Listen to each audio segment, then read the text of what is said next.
Hi, Blinking Trio. Blink, blink. Blink, Blink, blink. blink. No, it says still access unauthorized. Please enter your API key assigned into the Forge. Oh, God log damn into it. the Map. Forge. What? What? That might We've be never had it. to do that. Yeah, I We've know. never had to do that.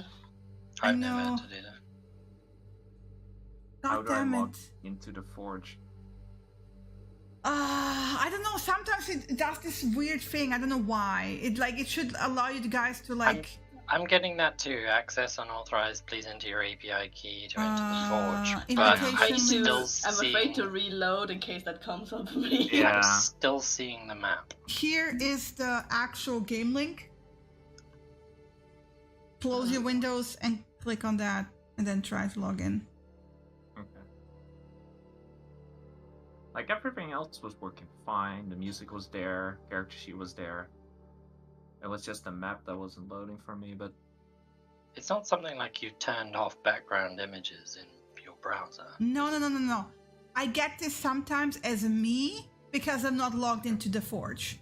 Right. I've never logged into the Forge. Yeah, I know. very strange. It's still loading again, but let's see. No, I didn't turn off anything, as far as I know.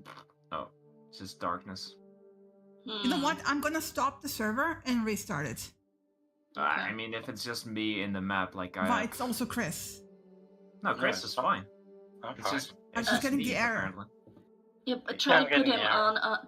Try to see if other maps and pictures are not working either. Because if it's just a map, then it's Yeah, it's okay if it's for just today. if it's just a big map, but if you have like a test battle map or something, and I cannot see, okay. Yeah. Depends if we're gonna. But get you can into see the If conversation. you can see campfire. the other. Yeah, you can I see can- the campfire. I see Northgate. Yeah, Okay. works completely fine. Ah, fuck's sake! My camera account is doing this thing where it's like not loading the fucking pictures. How about the Yeah, flatland with the statue face on it? Can you see that? Or something new? I don't know. Wait. No. I'll have to wait for Let's Shinny see. to pull it up. Yeah. Preload. Activate. Northern Plains loading. Yep, everything is Okay, there. so it's just a map then. It's just Preload the world map scene. looks like it. Maybe it just needs longer. I don't know. Yeah, it's. I mean, it took a while always, but now it's just darkness and. Some, I don't. What? Oh wait. Party. I see the configure. icon. I see twice, like way large in the kind of like way top left. and Click on also- the icon in the middle one. Click on the icon. Yeah. Did anything change? Nope. I Okay, mean, if I zoom out sometimes, yeah. far enough, I see like the tree icon, Hmm. like way in the corner. Settings, I can see the settings. I Which really way don't know. in the corner? I find it so weird that you can't see it. There's like literally no Yeah. change. I didn't do anything to the map. Vision is on 0, dim and bright. That's well, but that's. But yeah, you should have Party unrestricted broken. vision range. That's the thing. Yeah. Hmm. Ah, And you can see the other things. Like you can see Yeah. Northgate. You can see. yeah.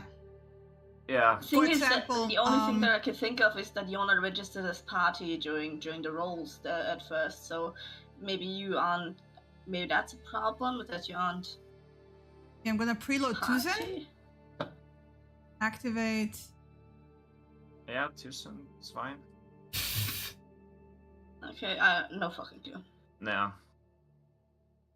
Yeah. I'm still on Innuamba, but no, I don't know why.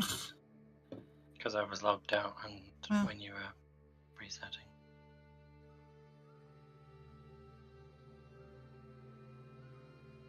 Alright. That was weird. Activate.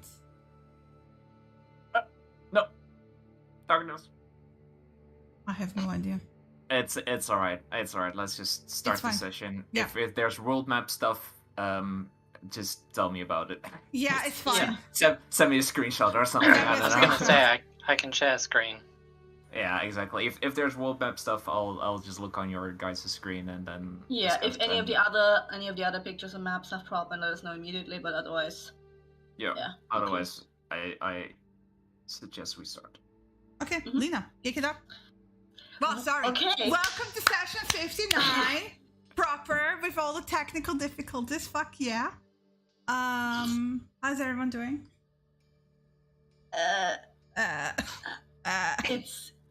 I don't think I've ever had this bad of a recall on a recap. Well, it's gonna be a group exercise. It's fine. Yeah, we're doing good. Let's see where today's goes. Yeah. Maybe Mhm. maybe TPK, maybe party breakup, maybe You have no everything is Maya. fine. There's no mustache. So I'm going to kill everyone. Okay. Let's Alright. Okay, yeah, stop yeah. putting all this negative energy into the air. We need to get our shit together. Come on.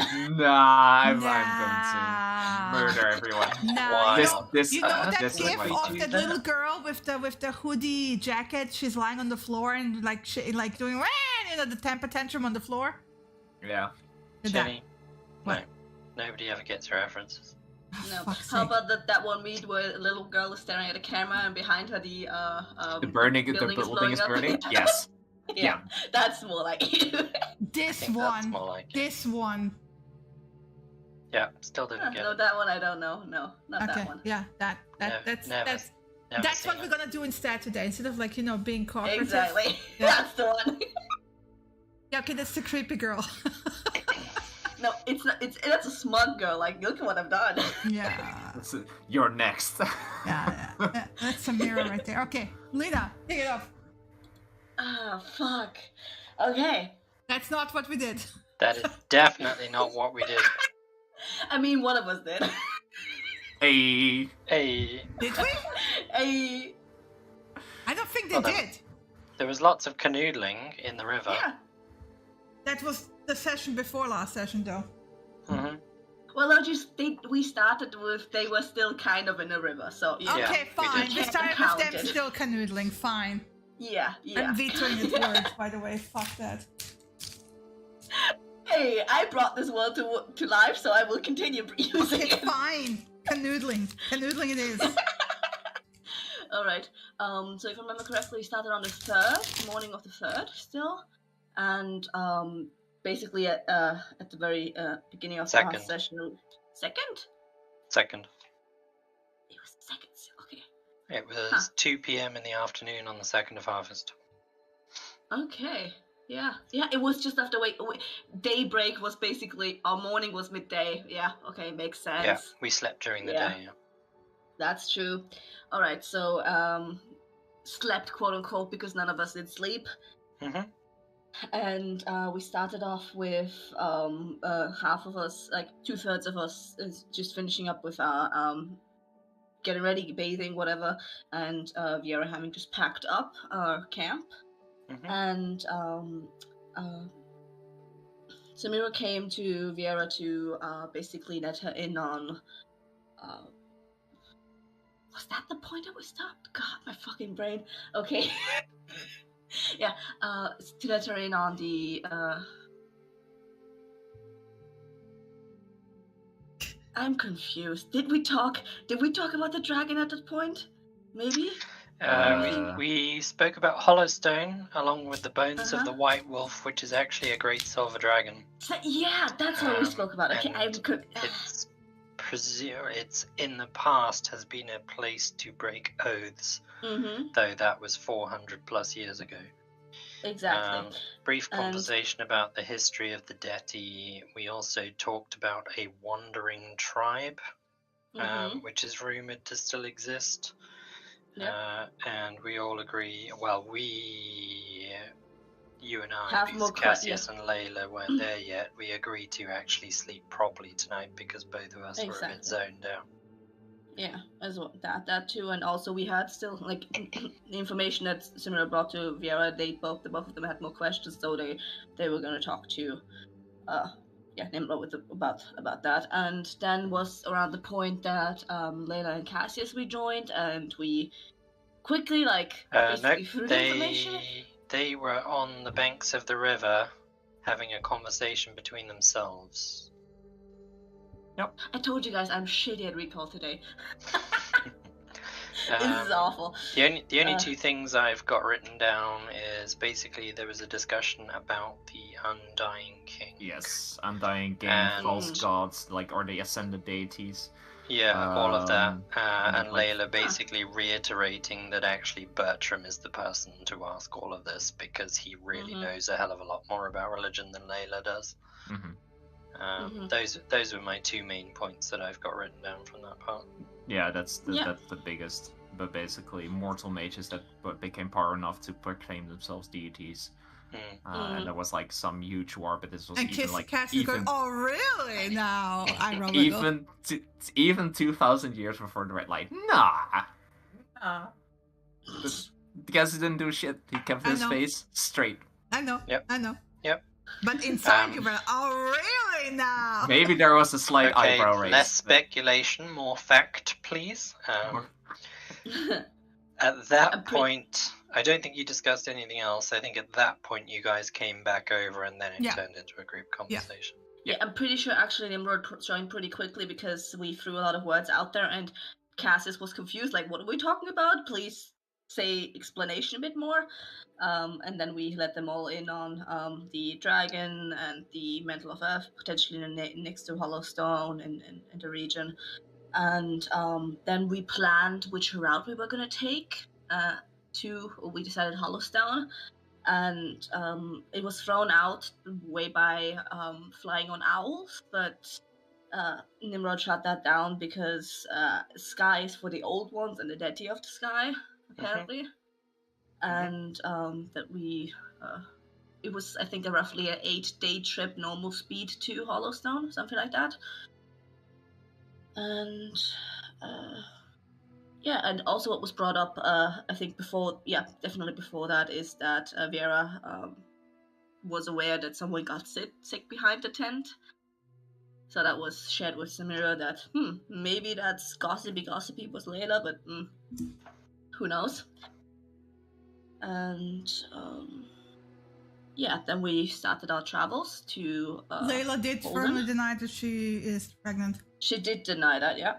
But she also said that she also let Samira, who passed it off to the rest, that Cassis was the one who got sick and that, quote unquote, we need to talk soon, it's getting bad. Alright, so we made our way to Holden at that point, and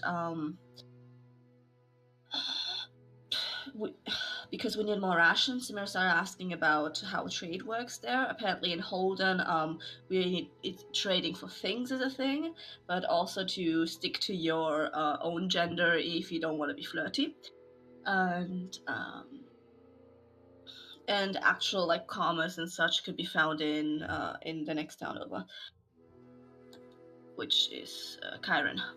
And yeah, later then also after I think Nimron remarked on her being like something Sin Eater, and so Layla let us know on what that meant, which is that she started showing that she had started getting nightmares in her childhood, then got sick of the lack of sleep and was offered a bargain to not need such, but she was changed physically through that.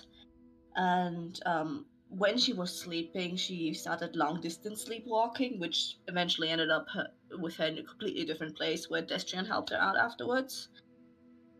And yeah, she also said she has a different form of an odd skinny cat, which is alike of her patron, the person she made the thing that she made a deal with. And she hunts nightmares like Misha, and she actually likes that part of the job. And Misha, like things like Misha, strong ones can actually force her into the shifting, but she reassured us that it's not going to be harmful to us. Yeah. Yep. Then we actually arrived in Holden. Simran had a quick overlay to vision of Holden as it is now and Holden as it was back then, where she saw in her vision memories. And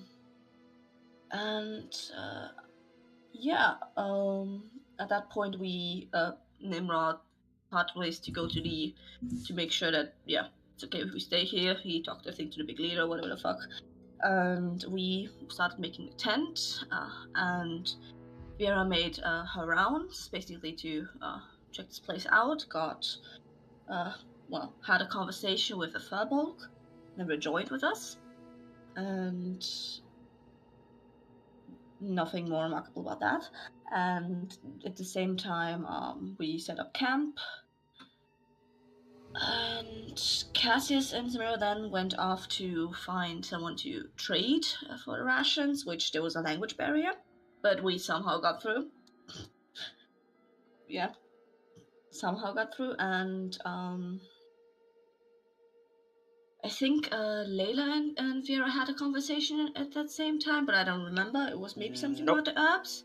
Cassius Okay, and no. Layla Cassius moved away and from Layla, us okay. at this point to rest in the shade, and they were just kind of like off in the shade resting.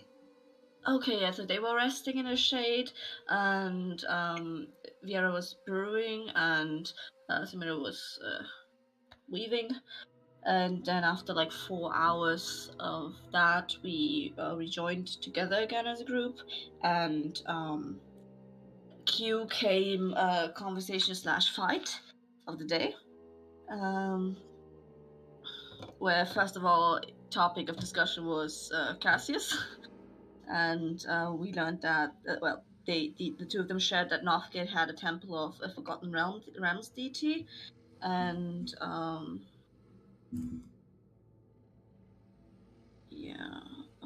also about how he's dealing with dreams and everything, which is not so. He's dealing not well, but he's Cassius. Then also came a conversation about the Underhole Underdark Drow with Viera, which she shared her history with those stories and people, and basically also a tale of a child that was told during her tribe clan. I don't know what to call it, family. And then she also shared that she found that her sister was amongst the wild hunt that chased us around for a bit, and that she might have been after the bow, because it's very unlikely that she knew about Viera. And then came the point where she shared that Samuel told her about the Rothel as a researcher of Forgotten Lore being the next best point to find the next artifact, and that how she got that information quickly dissolved into a fight between her and Viera, between her and Samira, and they found out that he was the Furbolg from before. He was in camp, and he shared that, and also at that point it just became a fight, and as Layla came back, it tried to settle into normal, but then it just quickly it sparked once more, and at that point group kind of split. Vera went off, I think, to hunt with rest of like the people here in Holden. Cassius went off to find Layla, who was awkwardly sitting with Nimrod and smoking. And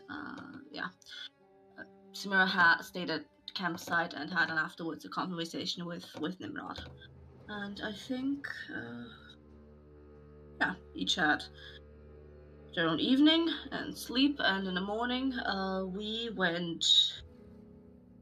started walking towards Karen, and we decided that we weren't going to push for today or the next day. We were just going to go normal pace, and ended session at when we were going to say, well, after the night, in the morning.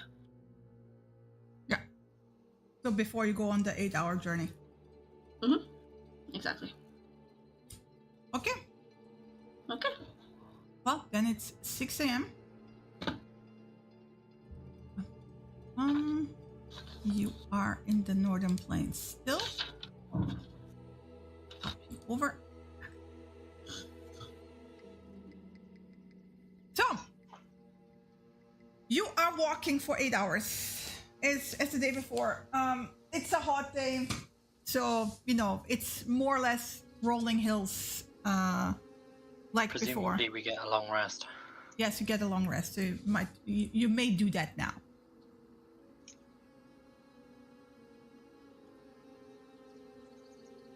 Yeah, for some reason it permanently hates me every time I put on my alternate account and swap over. Really annoying. Yeah, I just noticed my spell points weren't refreshing on a long rest either. They aren't?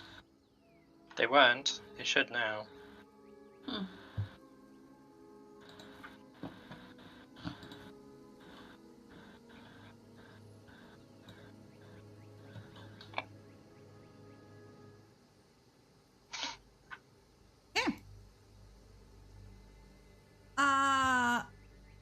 Is anyone at some point you might notice, you may not, because Samira has I assume, by the way, that the walking order is Nimrod at the head because he takes lead, right? And Layla and Cassis will be at the back. So who's in the middle? In which order? Well, Viera is mostly wandering around because we're going to be walking for the next 8 hours. I can gather herbs while still moving at the same speed. Then please roll me your herbalism thingy with advantage. So Viera's going to be like darting to the left, to the right to gather herbs as she picks them up. Question for you about the current day. I, in my own calendar, have it as the 5th right now. Could it be that you forgot to skip a day?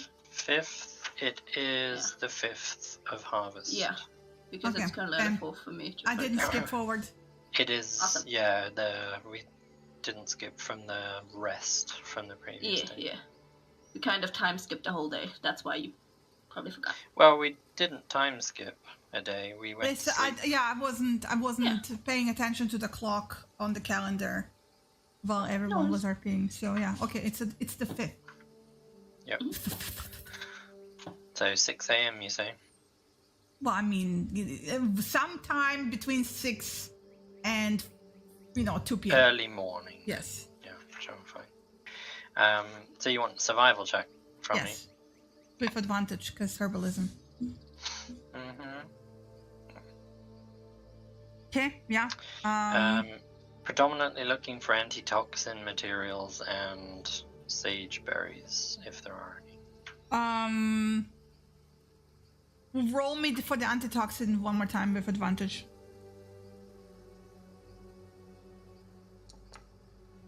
Antitoxin, you don't find anything in these particular planes. It's very, it's more grassy stuff, but you find the occasional sageberry bush, but they're very different. I mean, they're similar enough for you to recognize them as sageberries, but it's more like a very low to the ground, smaller bushes that are predominantly growing around like whatever, cliff, rock, at the base of it, basically.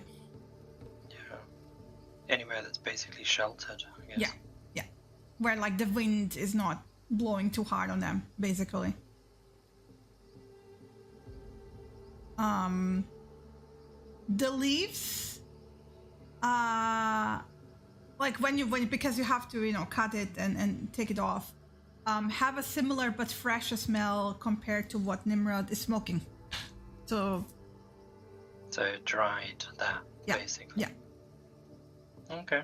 And you've been told originally, if you remember, that the various variants of sageberries throughout the different biomes, they like brewed together. They will always create a healing potion, but some of them have like slightly different applications depending from where they are. Yeah.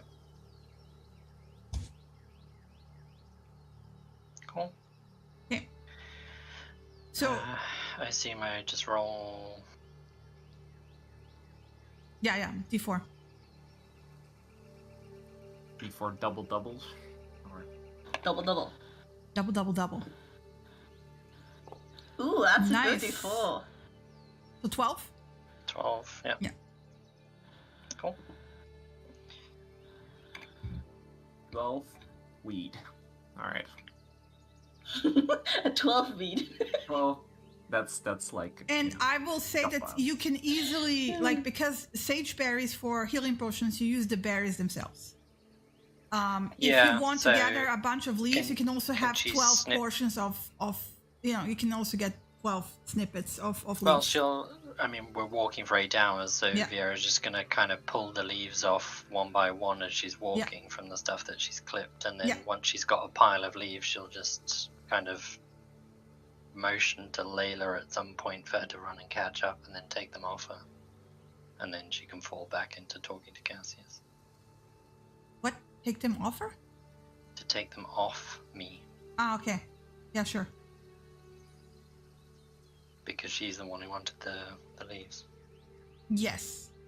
Okay, great. So Layla has now... My life, now I have to put it on her sheet. You're welcome.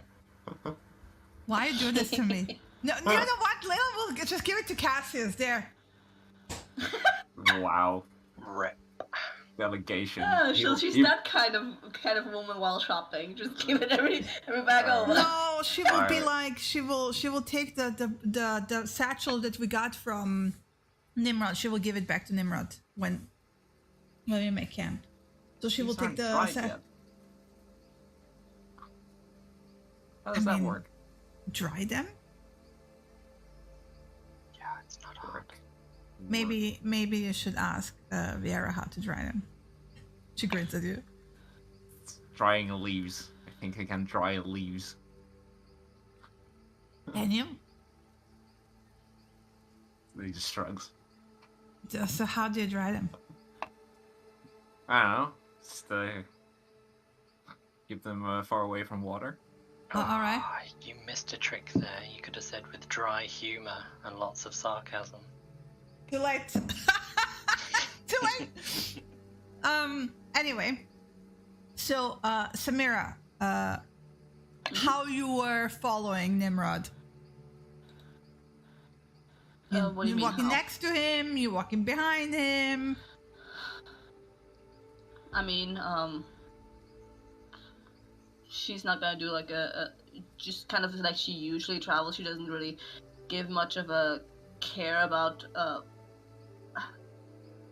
like if she's holding place. So since this is a new sort of like grasslands that she's not used to, so she's every so often she falls back because she's looking at things. Then she picks up speak again to walk next to him. So yeah. Mm-hmm. Okay.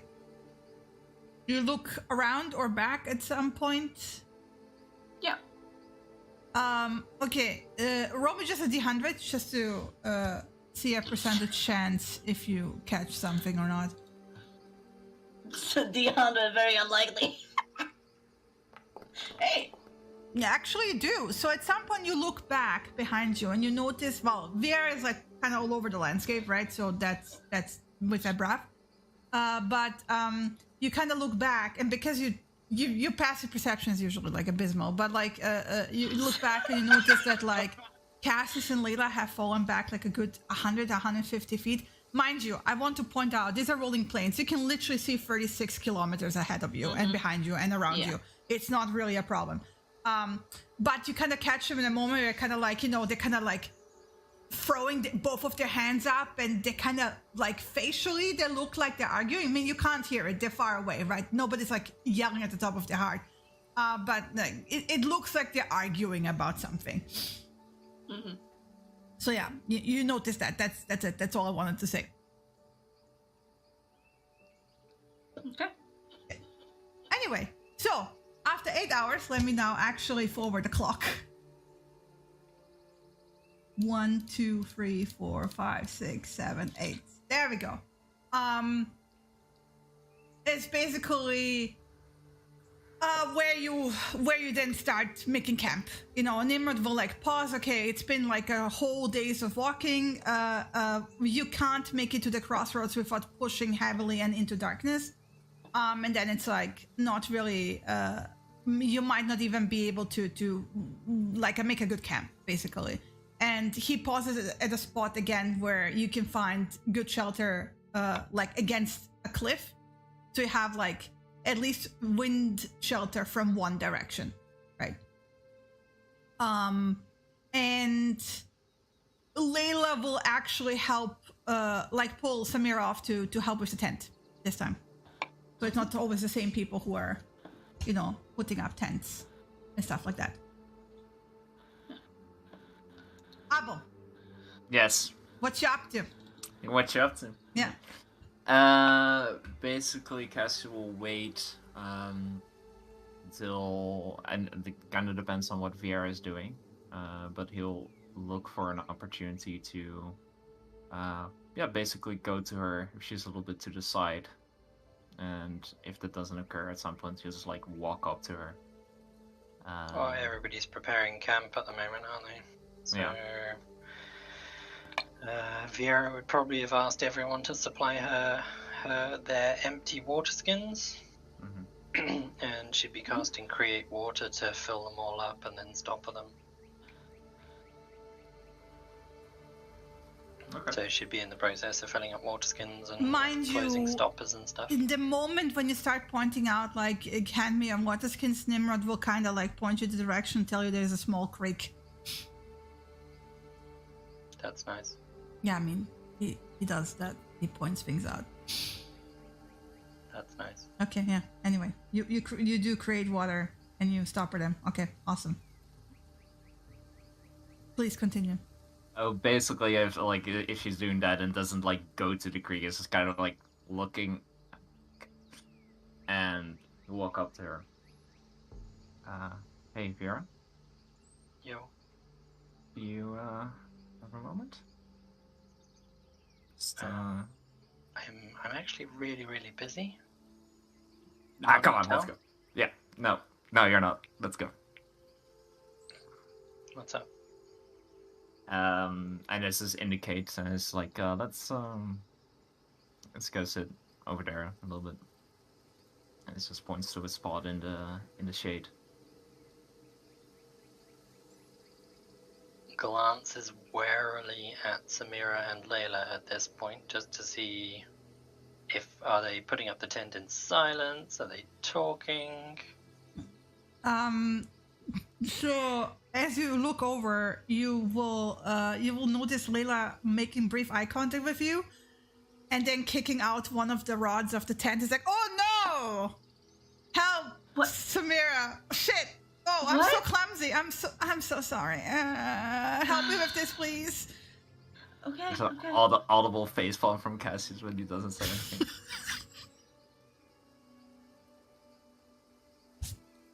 Come on, Sure. they'll be fine. Let's go. Viera starts following.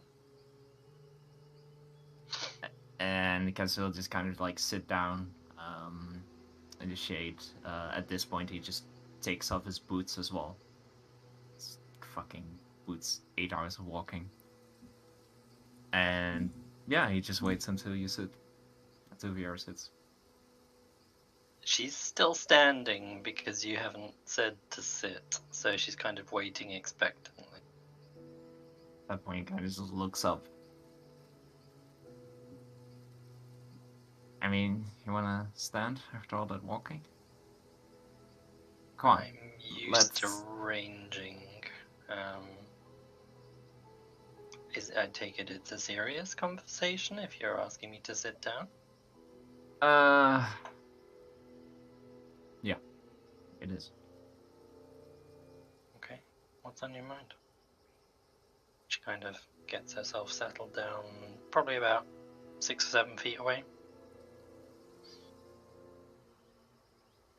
So, I mean, there's a couple of things, but during the way, I was talking with Layla a little bit, Mhm. and just recounting some of the stuff that has happened. We also never really talked with her about the warehouse. So She didn't want to know the details ultimately. But yeah. Well, in the end, she did.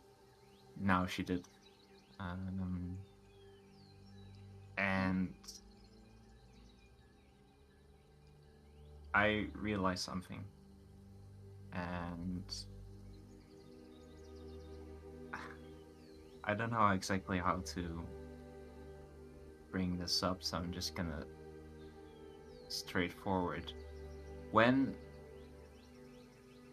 the guard escaped the silence bubble and ran the alarm, and basically we silenced that, but not on time. And then I returned to you guys, and I said, go. And then you went into that room. Yep.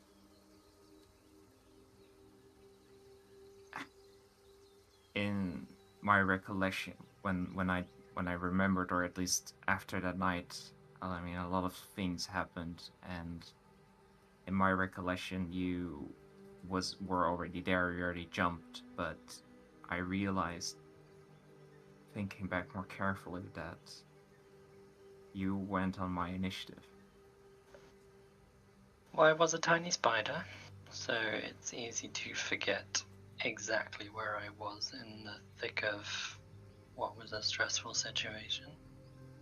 It is, but that does not put away with the fact that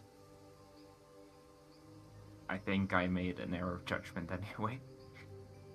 But the warehouse was an error of judgment to begin with, if I'm honest. But it was. We made a decision as a group, so we went. It was, but what I'm trying to say here is you, of course, I mean, what happened, any case, doesn't matter on whose initiative it was, you died. And I did what I intended to do.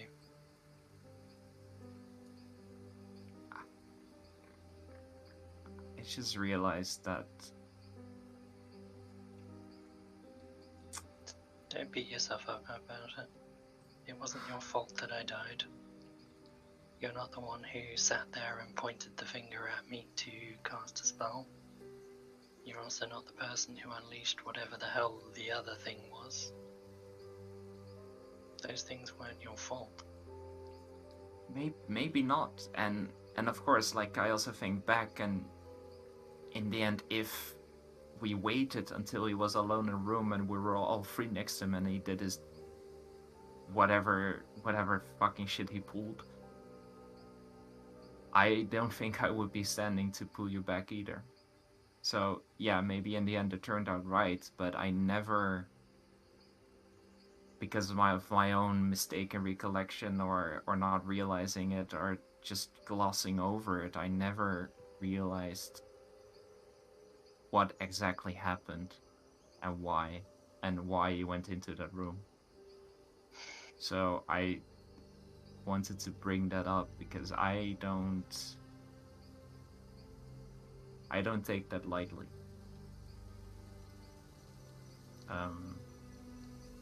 And I'm really glad that you're still here.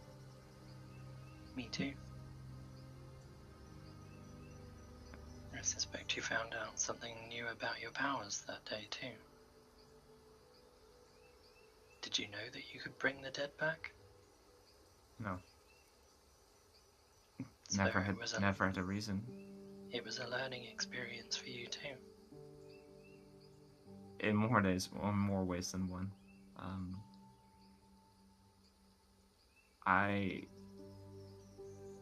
With the arguments, what happened yesterday, I don't want you to feel that we don't give a shit. Or at least that I don't give a shit. And ultimately, what you did there, and what you did then later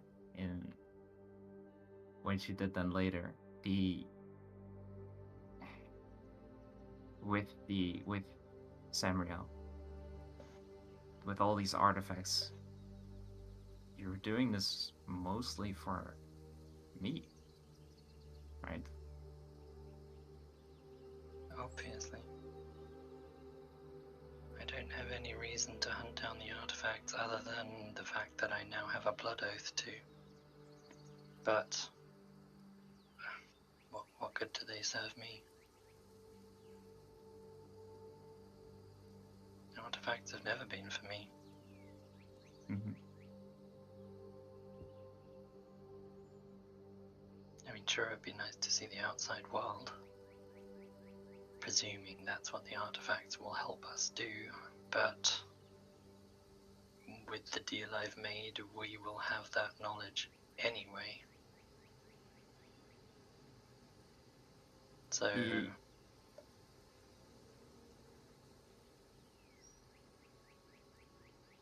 Yeah, so, I mean, that whole mess you got yourself into with Samriel, that was on my behalf.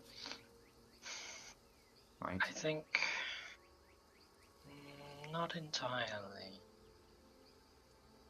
I had some benefits out of the whole arrangement too, so it's not like you were the only reason. And the benefits are... they're not secrets, they're not things, they're flat up. Some of it was coin. To help us, to kind of, some of it was part of an agreement to help us acquire the artifacts too. Which, without his help, we would not, or I should say without their help, we would absolutely have zero chance of finding any of the artifacts because he flat out owned one of them. And the only reason we have the staff is because he's let us borrow it, essentially, on the condition that I fulfill my blood oath. The only thing I would say is that multiple times I've done everything I can to let you guys know everything I can. And the simple fact that you and Samira know that he is my contact, or they are my contact, I'd die if you tell Layla that.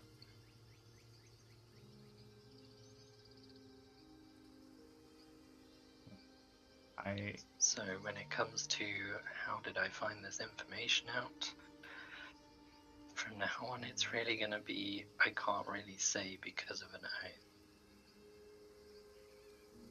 Multiple times now I've shared secrets to try and instill trust. Sometimes there's been little white lies in amongst them because I'm doing my best to cover what I can, because I don't think you need to know how I got the message. It's kind of irrelevant ultimately. But at the same time, I'd put myself at risk because of the blood oath multiple times. And I do that because I trust you both.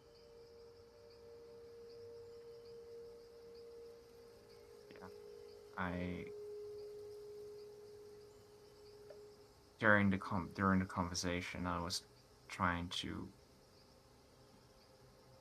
I don't know, maintain both sides, or I don't want to stand on one and lay blame to the other. I already did that to you.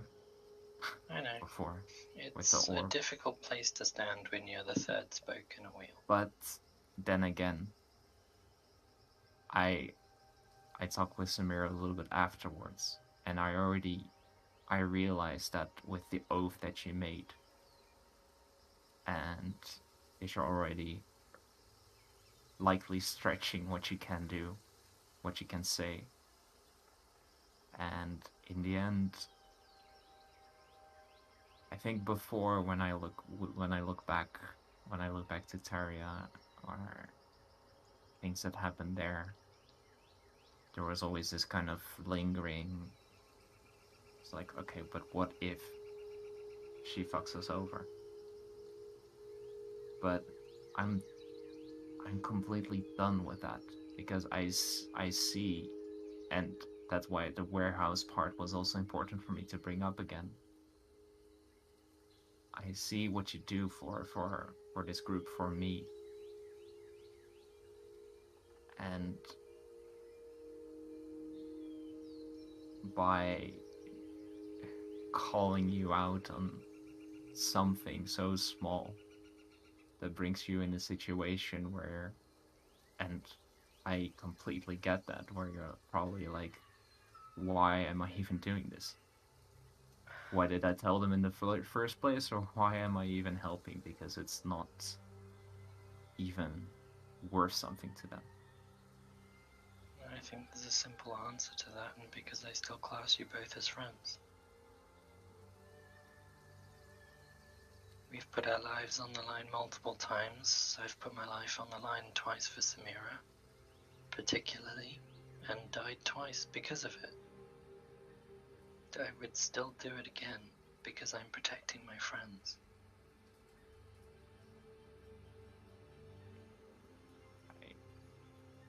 I see that, and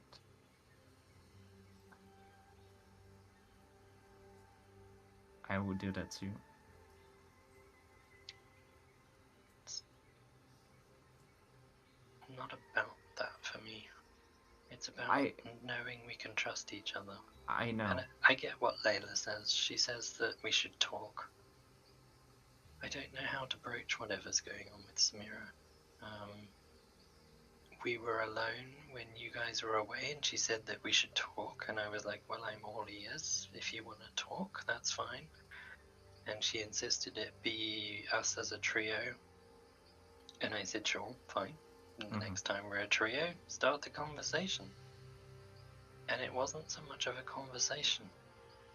She was just angry. And the little white lie didn't help her mood, but it wasn't the lie that made her angry in the first place. Because even when I told the truth, she was still angry. Whatever it is deep. Whatever it is, and I don't know what it is. Layla and her both mentioned the same thing about being able to trust each other, particularly when we're fighting, but I don't know why she doesn't. I mean, the warehouse was harrowing, but I knew going through that door was a bad idea. And I knew that all three of us going through that door at the same time was an even worse idea. So I did what I could, hoping that I would be able to absorb the brunt of it before being able to extricate, so that when Samira went through the door, things wouldn't go sour very quickly because they'd used the brunt of their whatever at me. And I would be in the back licking my wounds, so to speak. You're not just some fucking sacrificial host that you have to... It's not about that either. Of the three of us, I can probably take the most punishment. And I know that because my animal forms absorb it. They have a life essence of their own that doesn't come from me. And we learned this very early on in the campsite in Taria, when you accidentally chaos bolted, because I surprised you. I learned that a long time ago, and in every fight we've had since, I simply don't come out of that form with wounds if they hit it hard enough. Whatever forces me out of the form, I come out unscathed. hit it hard enough, then it hurts you, right? Eventually, if they hit it hard enough, yes. But the idea was to absorb the first initial attacks, because I had at least one form that I could shift into, and then extricate myself. But the grandfather was immensely more powerful than any of us gave him credit for. And I knew he was dangerous. He had enough balls to stand up to the Gorgons. You don't do that unless you are prepared or you have something up your sleeve. And us invading put him in a very precarious situation. He, I suspect, used whatever he had at his disposal to get rid of us. And I wasn't expecting the second wave. Partly because I was concealed. But that's also probably why he used it. You were concealed? I put up a fog in the room to make everything basically, well, the fog was so thick you couldn't see more than like 2 feet in front of you. And I did that as a defensive to then obscure so he couldn't target me with anything like he had just done when he pointed the finger at me. And I was trying to, at that point, get out of the room.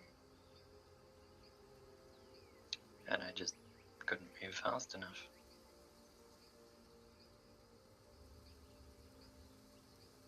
I mean, by the sounds of it, whatever it was wasn't confined to the room anyway. It hit Samira outside the room as well. It did. Hit the guards as well. She said it rocked her to her knees. So, whatever it was, had all three of us been in that room, none of us would be standing here right now.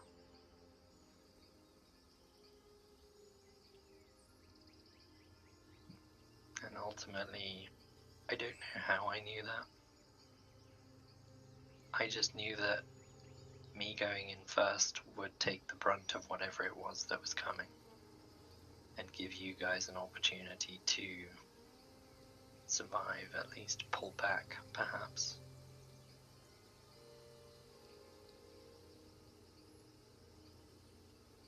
And I would do it again. In a situation where I see no other positive result, I would do it again.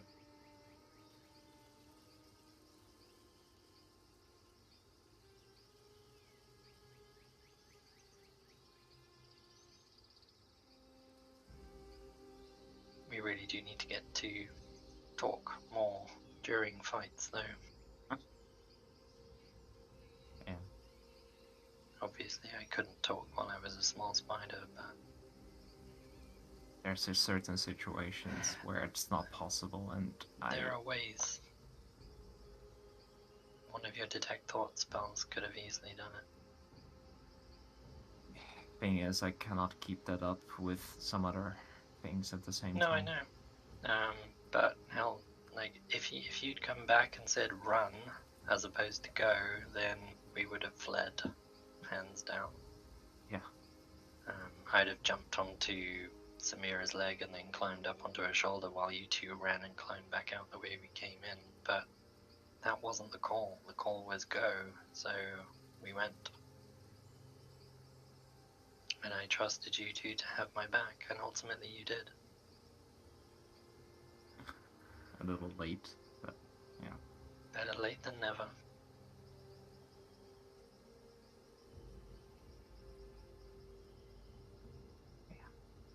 That's okay. I understand making those decisions, and that split second decision of mine in the end was maybe a poor one. But in the end, what I need you to know, and with all this stuff with Samira, I know a little bit about her past. I don't know how much she told you, that doesn't Very little. like She used explain. to sail and she used to do glass making. That's about it.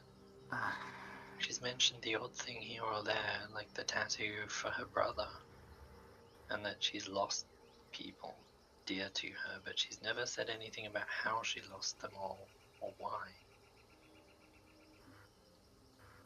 There, I mean, or of course, even half of it, who they were. I mean, with that, there's also, especially with the people that she lost, I also don't know that much more, but there's bits and pieces here and there why she has difficulty with not necessarily trust in a way, but even the small lies will set her off. And this doesn't excuse going off on someone that has steadily proven themselves to be trustworthy, willing to risk and give their own life. I cannot speak for her about their past. That's up to her to do with you. Sure. But that's the whole thing. What I agree with Layla on, and what she means with talking more. It's not only necessarily when you share I don't think things. that talking is a bad thing, but with her, I don't know where to start. She seems like she's very closed up. She obviously feels a little bit closer to you because it sounds like she's shared more with you. For whatever reason. Maybe she sees you as a younger brother. I think it is because we have not necessarily similar, but a more closely aligned background with coming from the same sort of parts, yeah. Parts, but also like even more like religious abuse, zealotry. There's some key lines there that overlap, and I think with Samira right now, the issue is not necessarily that she's hard to open up. I think first of all she's just shit at explaining things sometimes. Well, and then when because you remember what she said like when you guys see something, like you notice something's wrong and you just rip it out of me, and she is frustrated that she doesn't seem to get that same treatment, that same treatment or that same openness from us, even though we do when you are open. But I think at those points she just feels left out or left by the wayside. I mean, basically when we were out into the city and we took a little bit longer, and because we went to the forest, and she just kind of did her own thing, and that's fine. But and going into these visions willingly, communicating, that was also a risk. And I don't know. I don't know if it was necessarily spiteful but I think she often just feels then not included.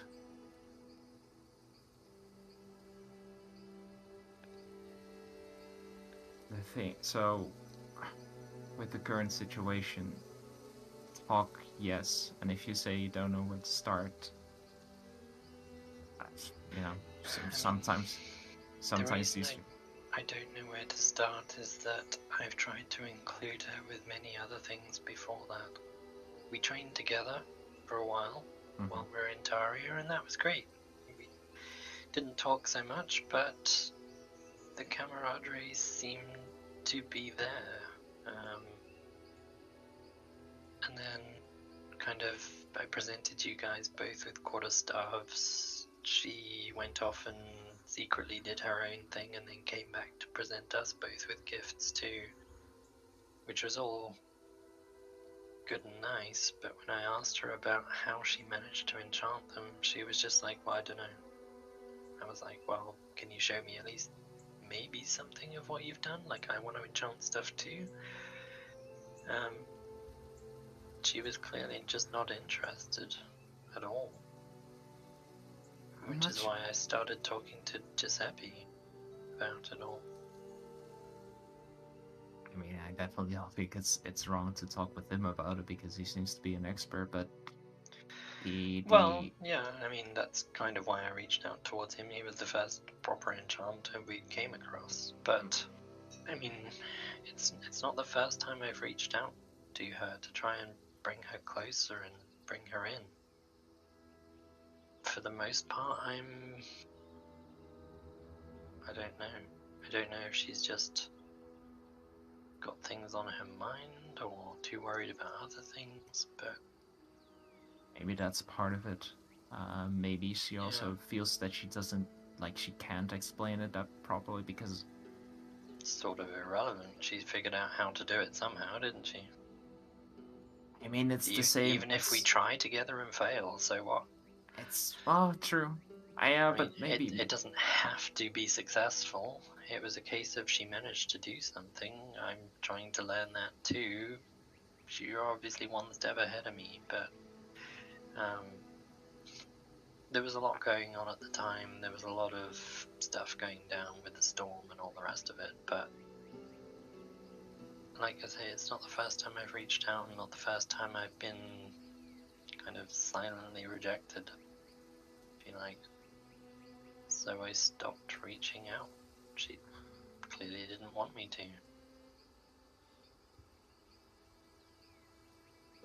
It's only so many times you ask someone for something and they keep saying no before you stop asking. Yeah, no, I get that.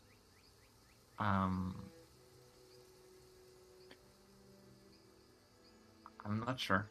I mean, I haven't looked that closely at how you guys interact. I mean, I see things, and when you mention it with the enchanting, I didn't even think about that, but she probably didn't either. That's the thing. It's not. I don't think it comes from a bad place, or maybe I think it's mostly with her is that she's has a lot of other things on her mind and worried, and also not only worried for herself, but also worried about our sakes, or like the main these looming threats in the distance, and then she just kind of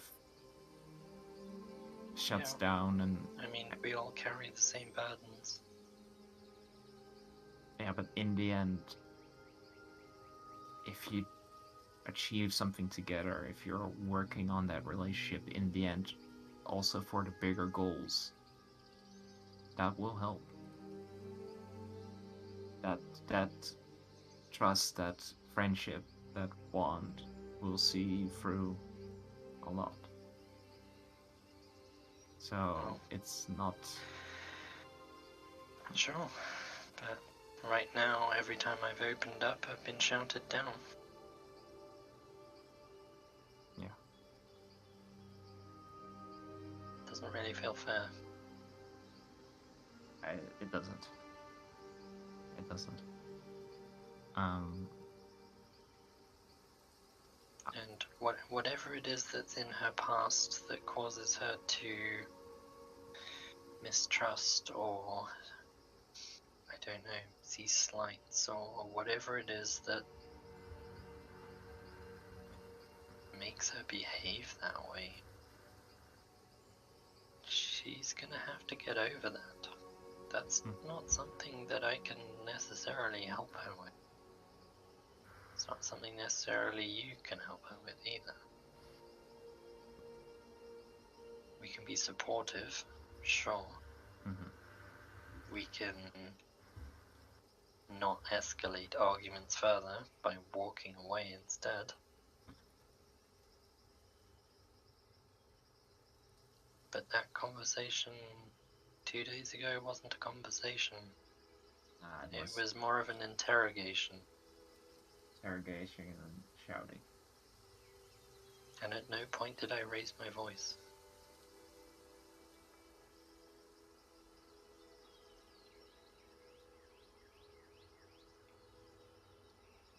At some point it just became obvious that there was nothing I was going to say or do that was going to keep her happy in that moment. So the easiest thing to do was to remove myself.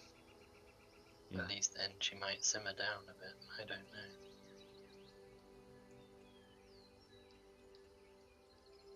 But also, you don't have to like just sit there and, you know, take it just for peacekeeping's sake.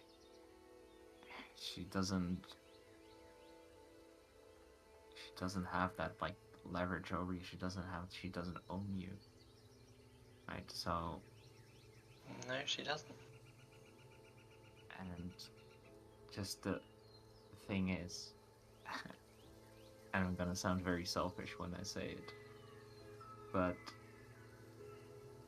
I really like it with you guys. Like the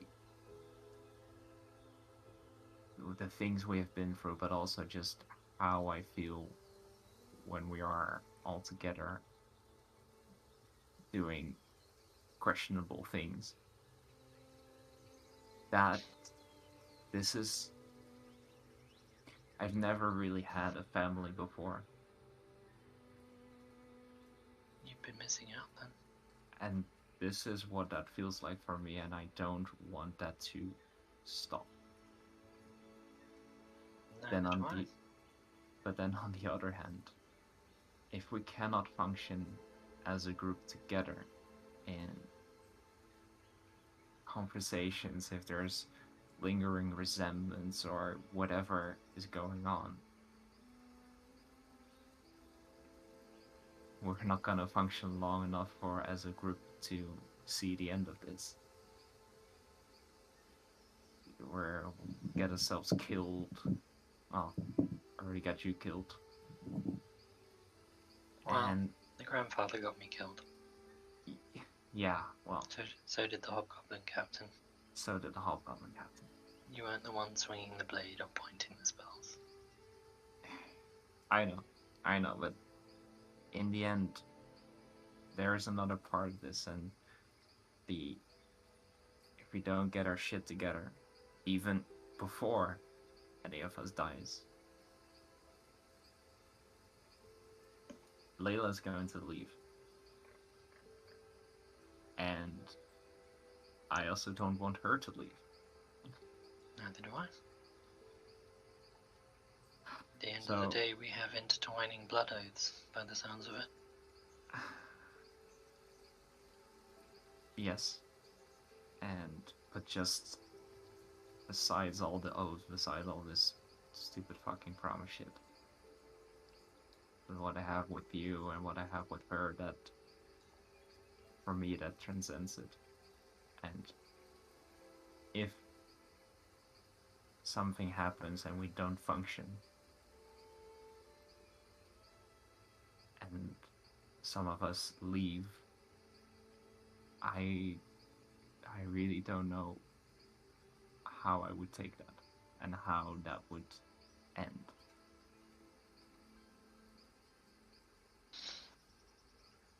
So, yeah. What I will do is my very best to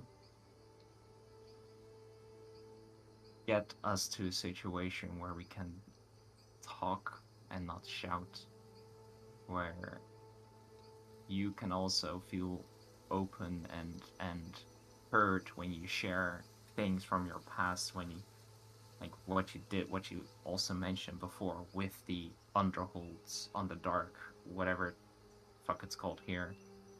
I don't even know about it from back around in our world. So if you, like I said then, and I will repeat it now, if you don't want to go in there because of your history or because of something else, just say those words, and I will not step a foot in that place. I mean, it's a different topic, but there's lots of reasons not to set foot in that place. True, but I just...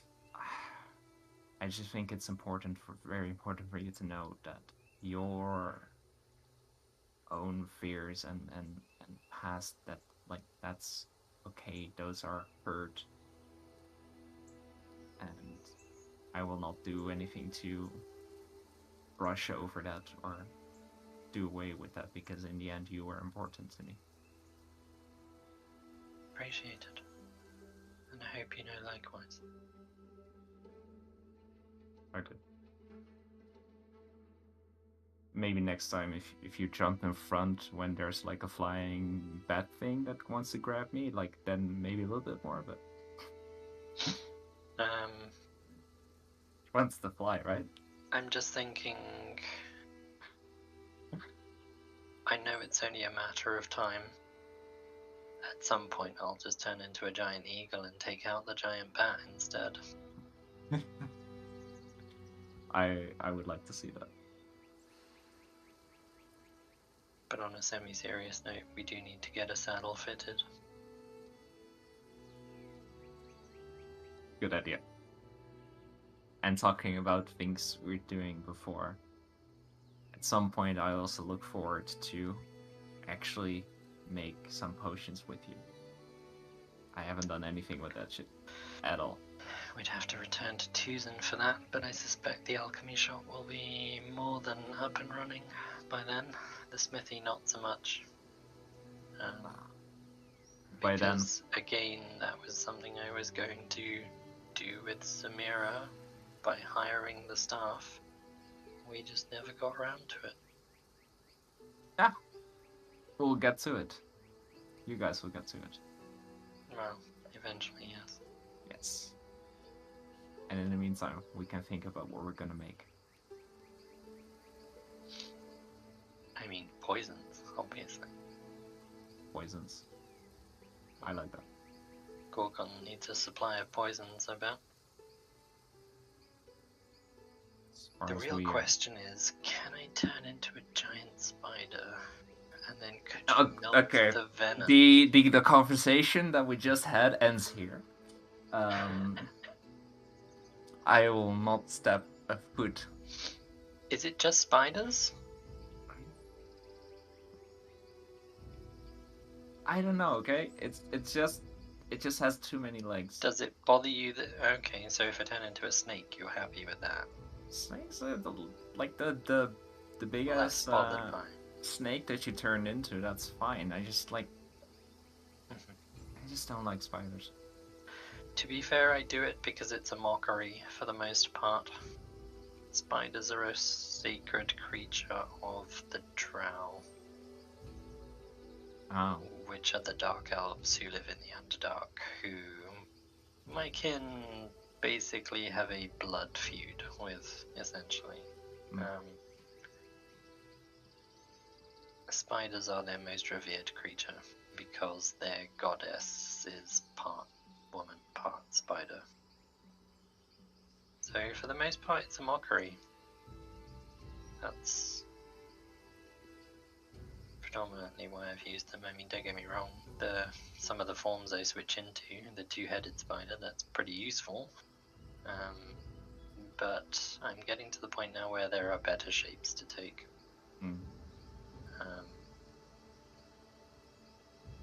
The giant elk, for one, is just massive. That Stuff one just- is pretty useful. I mean, Well, it's, I also know that I've got a spell that can make myself bigger.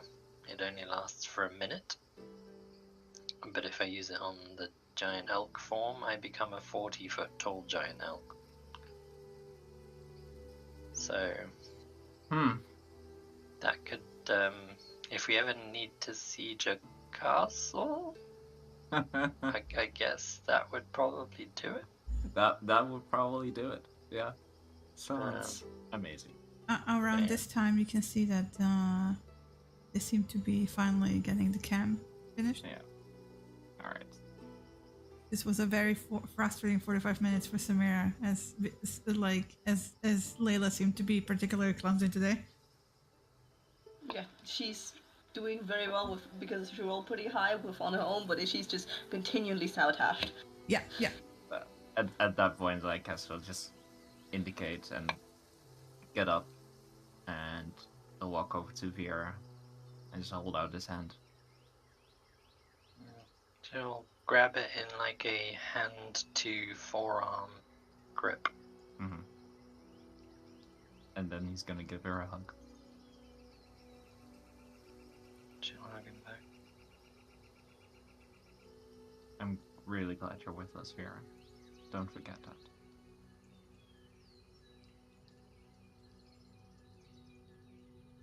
Catch up.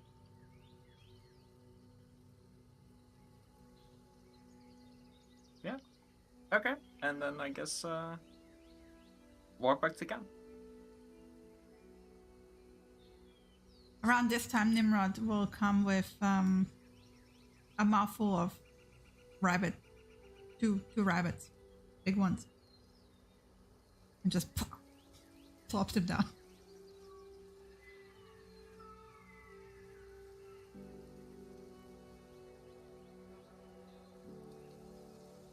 Wow, look at that tent. Beautiful. I've never seen a better setup tent in my entire life. Well, it stands. Taylor grins at Cassius. And then points out the two rabbits that Nimrod just brought over. Oh, Guess that's dinner. yeah, no need for rations today then. Thank you for hunting. He like licks, his maw. His toothy maw. I'm sorry. I'm so sorry. His toothy maw, and yawns and like kind of like nods and then decides to shift back.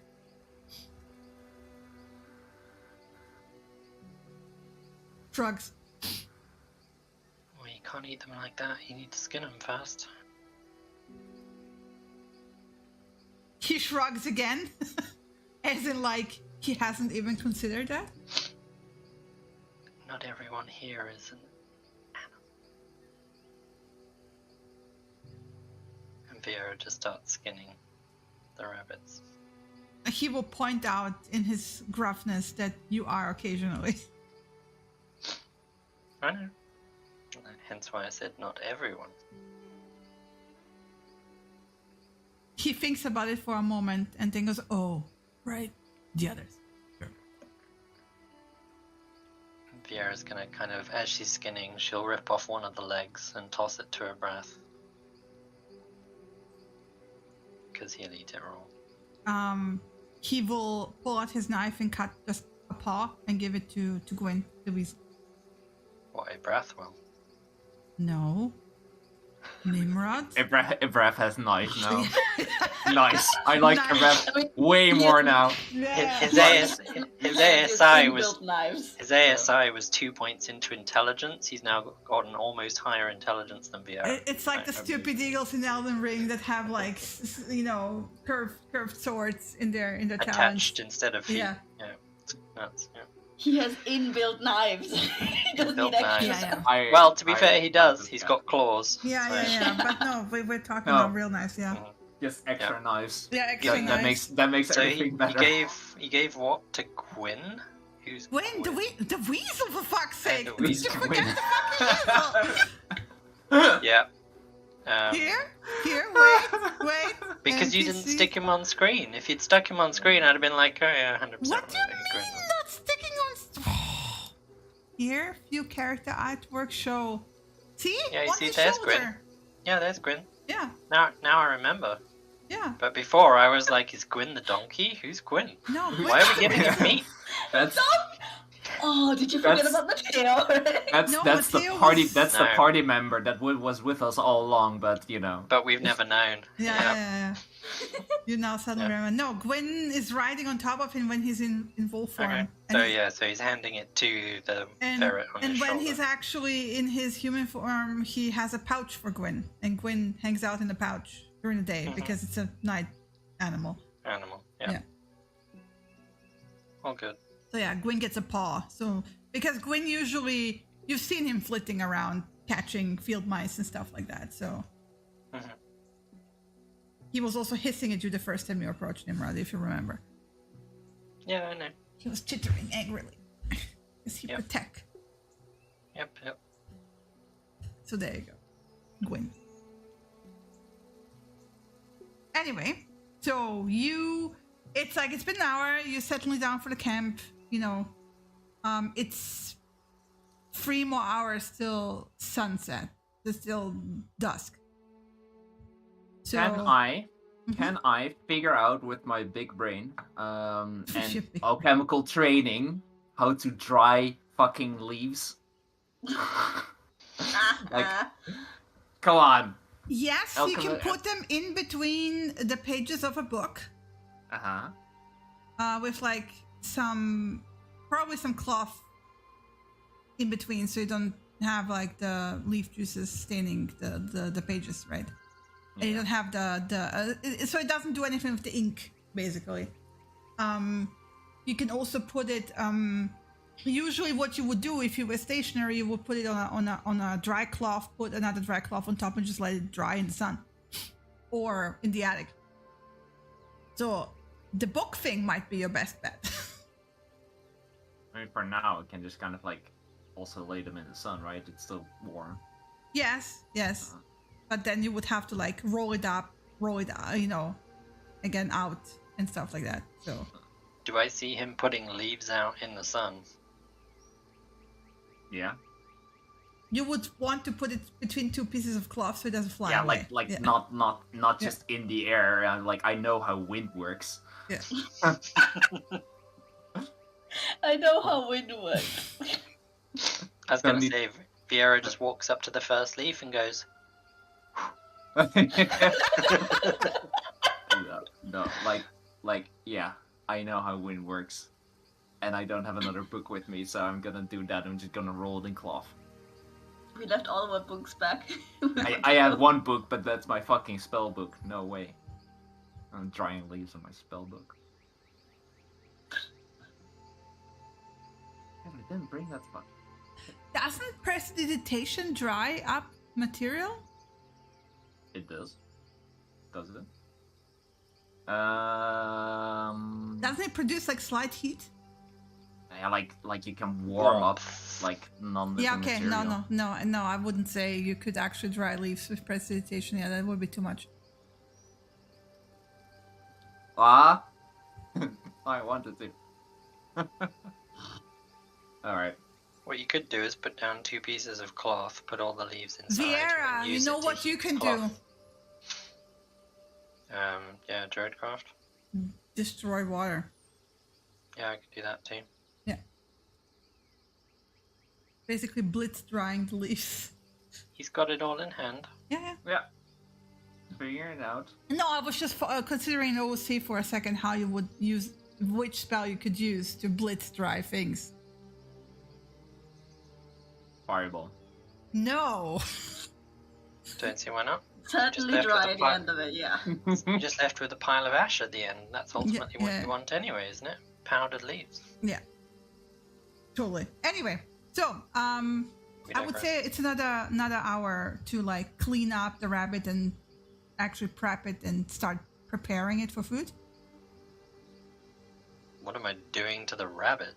Well, again, preparing and cooking it, all that skinning. Skinning a rabbit would take like 2 minutes. Yeah, okay, and then you have to still cook it. Yeah. You Without- shove a stick through its ass and through its head. Yeah, Obviously cut it open, remove the guts and all the rest of it. Yeah. Which takes like 5 minutes for Yeah. both of them because they're rabbits, they're Yeah. not cougars. It's like rabbits are going to be cooking within like 10 minutes. So Yeah. rabbits are probably going to be cooked and eaten by the end of the hour. yeah, that's what I mean. Yeah. Yeah. Another hour. So there you go. So yeah, by the time you had your meal and stuff, it's like 4 p.m. So it's like good 2 hours between, until dusk.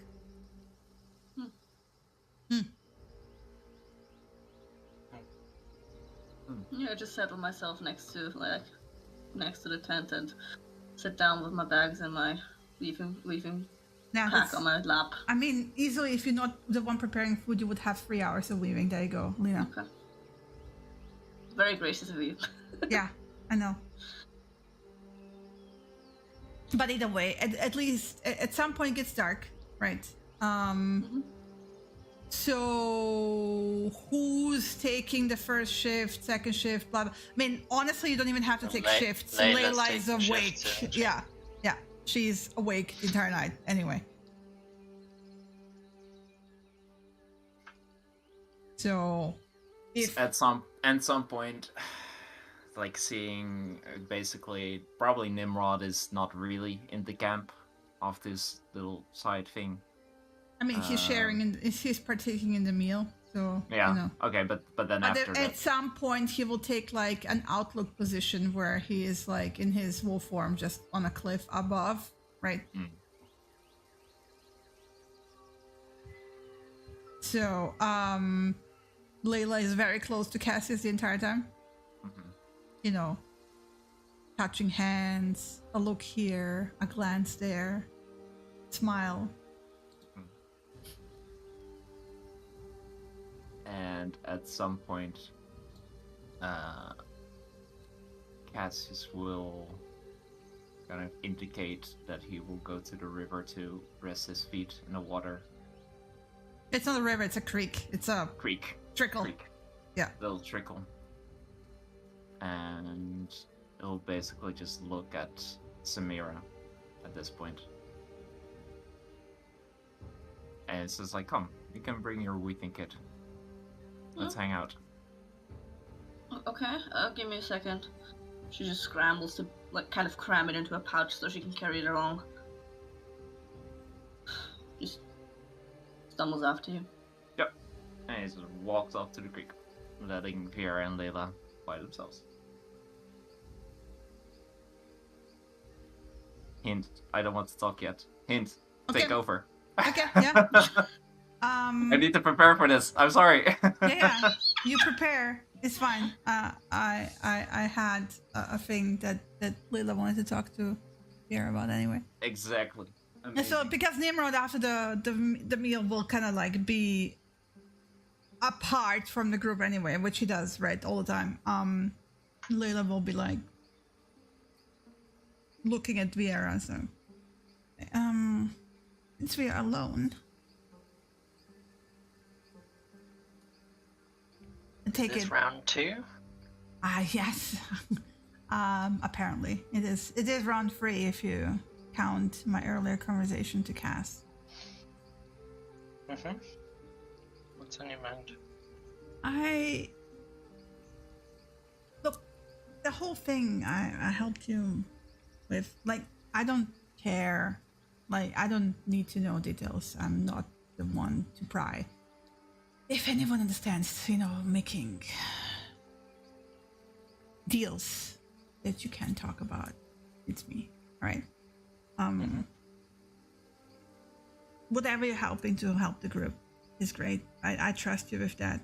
You help me out. You have a keen mind from what I've seen. Your sense of business is quite good.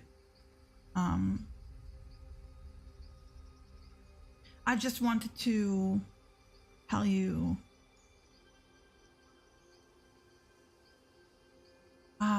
she kind of like looks around. I'm an awkward person when it comes to personal things. But I went through something similar, and perhaps because my experience was not great, I just wanted to tell you that you can talk to me about it if you want, but you don't have to. It's the thing that I keep. Man, this is hard. Might help if you start by pointing out what sort of experience you're referring to. I told you all when the thing with the nightmare started, when I made the deal when I started waking up in different places and in different cities. Well, you can imagine how great that goes for a 12, 13, 14-year-old girl in a different city without money and food and people she knows. I suspect somewhat alarming. It's not great. It taught me things. I learned to survive, and sometimes it went well and sometimes it didn't go that well, and sometimes I did things that I don't regret, but I'm also not particularly proud of, if you understand. But there was a situation where it was quite bad. I really didn't have anything. I had been hungry for days. It was cold. It was winter. And well, I did a similar thing to what I helped you with, and I got 10 gold, and it made me survive. Wasn't great. Wasn't horrible either.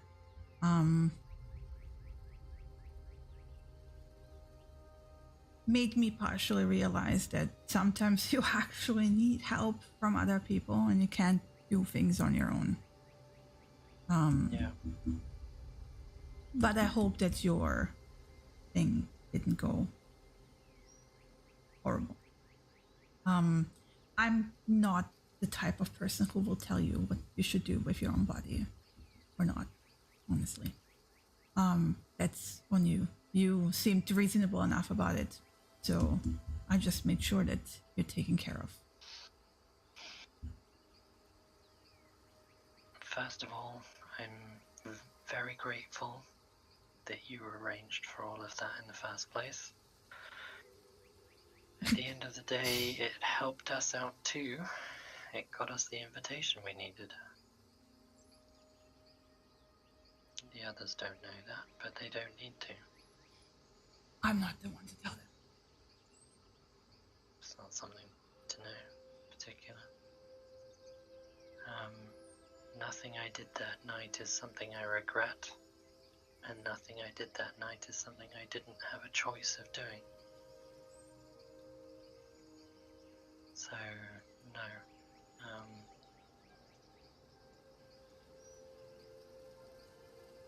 Ultimately,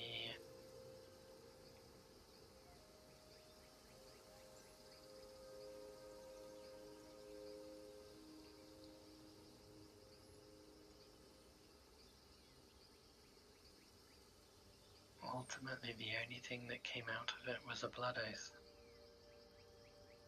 That I can't tell you anything about. I don't. She like raises her hand. As well, you know. I don't want to know. I really don't. You don't need to know. At the end of the day, it helped secure the first 2 artifacts. That will help us secure the remaining 2 artifacts. Look, again, We have our deals in place already. As long as I can take them at the end to my boss, I'm fulfilling it. My blood oath specifically stated that it was a temporary acquirement of them to do something with them, but after that, they are not needed, and I can do whatever I want with them. So at that point, they're yours. And then we can both be rid of these oaths to fulfill. Once they are in my possession, I have to take them back. And she gives again like a pointed look of like, as in hint, hint, nudge, nudge. This is why I walk away all the time. Yeah. Until then, well, they're not mine, are they? She kind of grins. Well, at the end of the day, they're not mine either.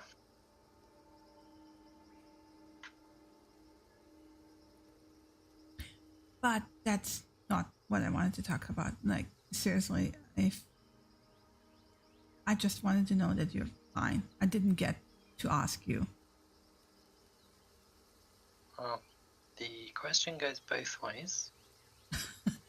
Look, I did things when I was younger, and like I said, it's not a pleasant memory. It's not something I would do now. It fed me that year. You survived. I survived. And I don't regret it because I'm here alive and standing. What I do regret is that I didn't ask for help sooner. I didn't tell the people who cared about me that what was going on with me. To be fair, I also didn't really understand what was going on with me, but still, I didn't ask for help. It's not always easy to ask for help if you don't know you need any. Honestly, I've kind of grew worse with that over the years, but at least I learned to rely on professionals to a certain degree. You can't do everything on your own. No, you can't. That's the thing. There's a lot of things you can do on your own, but not everything, and being stubborn about it is just gonna get killed. Yes, it will.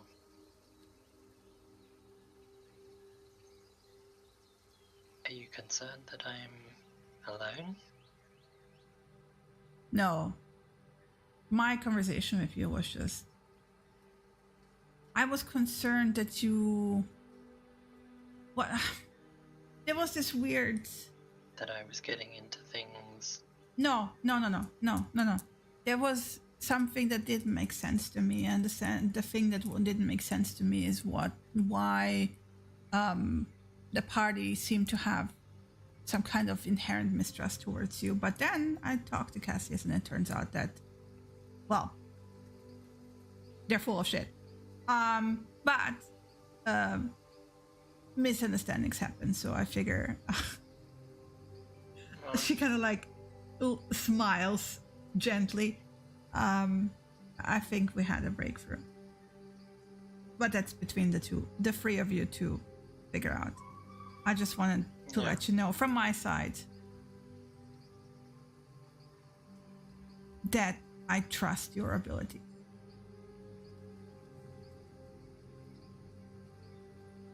Well, I've trusted their abilities twice, and I'm still standing. So, there's no question of mistrust from my side. I don't think has been. Yeah, I don't think that's the issue. But no, I know. Obviously, there is some mistrust of my intentions or my abilities. I don't really know why. it's the price of when you do things in secret and you can't tell people, and then people are being weird about it. And well, me dying twice wasn't really a secret. No. But sure. I'm pretty sure that you guys were not really the most trustful about me when you found out. Probably. I mean, it was a rocky start for sure. Well, I mean, I had no reason to be friends with you back then. No. There's certain people digging through my head that didn't have a bunch of reason to continue to be friends. However, he said the right thing when He's learning to let go of his past. But that's a thing between him and me. Yes.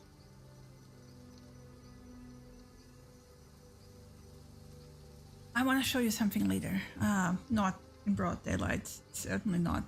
She kind of looks up at the cliff. Mm-hmm. Quietly, when we're alone, I think you mean? When we don't sleep. She grins. Well, I won't be going to sleep for a while yet. So. I don't sleep ever. No, I mean, gotta give it to you, that's a one-up on me, because our constant conversations in the group are always about how Trust me, can be it sounds great because you have more time, but then you also have more time, so much more time, it's so boring. I've got to sit around for 4 hours every night for these two, waiting for them to get up. Yeah. When I'm on my own, it's easier. But like when you're among people who, happily sleep next to you, it's like, Yeah. So not wishing to pry too much, but when he nods off, eventually, She do grins. you just lie there? Do you lie there and think about things? Or do you actually wait long enough for him to be in a deep sleep that you then just get up and do stuff? I fuck with his hair.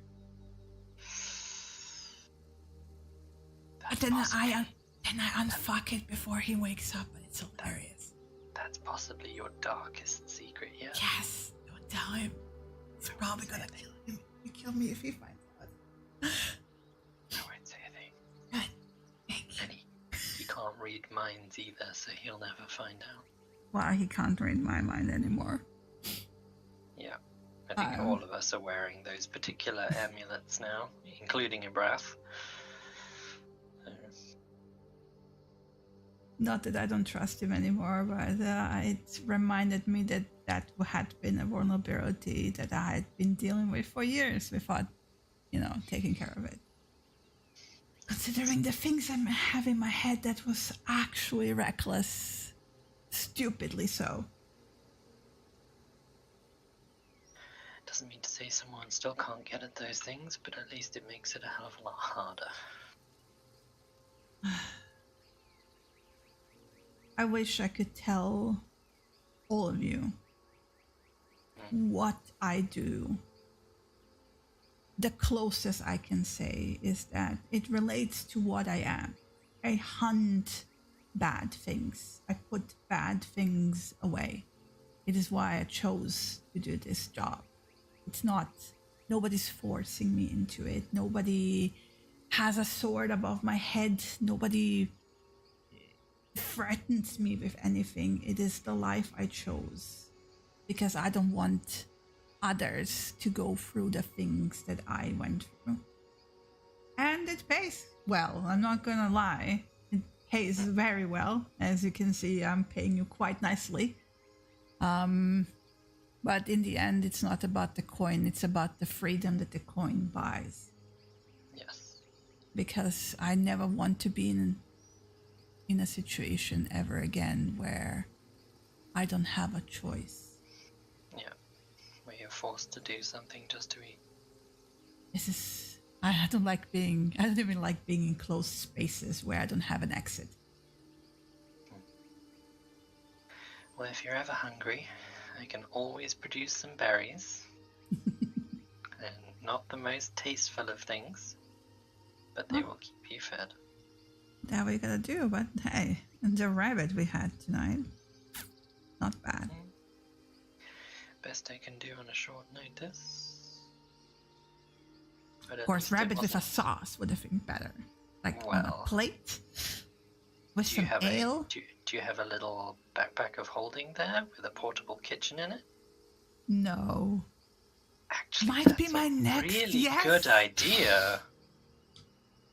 I wonder if you can get a Oh, have you we ever have heard to- of a space that you can walk into? There is a portrait in the school, in the academy, that you can actually walk into, and it opens up to like a giant mansion on the inside. And I know for a fact that's a spell that they used. So might be in our near future. Because that would certainly be more pleasant than sitting out and sleeping on the hard ground. I mean, but the stars are so beautiful at this time of night. I'm pretty sure you can make that mansion to be with the stars in above you, but with a proper bed and no rain above, ever. But then you'd never get a shower. Well, you can make a bathroom with, I'm like a messing with cave, you, of course. like Destrian has. Messing with you. I figure if you've got a spell powerful enough to create a mansion, you can probably make whatever you want inside it. Oh, that grotto Destrian has is so good. Well, It's his house, ultimately. It's not a house, it's a fucking lair.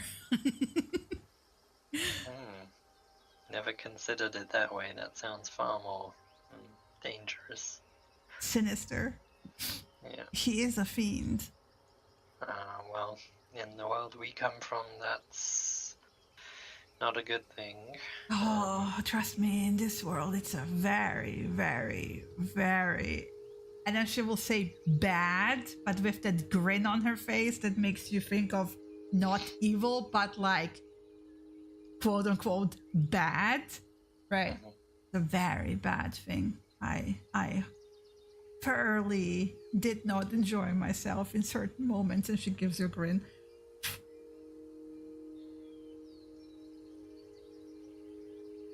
Okay. But that's a thing of my past.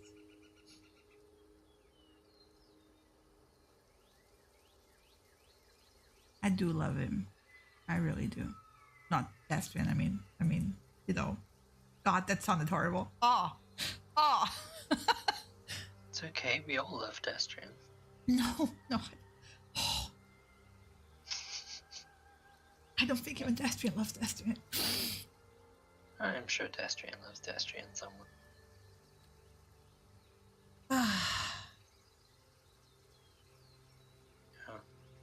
Anyway, maybe I should get an early night first. We have been up since dawn. Well, I'll be around. I'll hook you when you're old. Sure.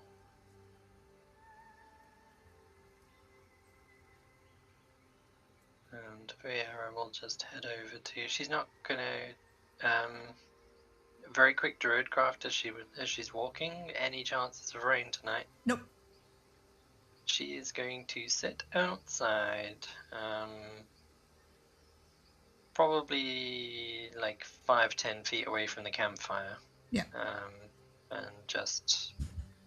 Ibrath is free to roam if he wants to. Free to cuddle up if he wants to.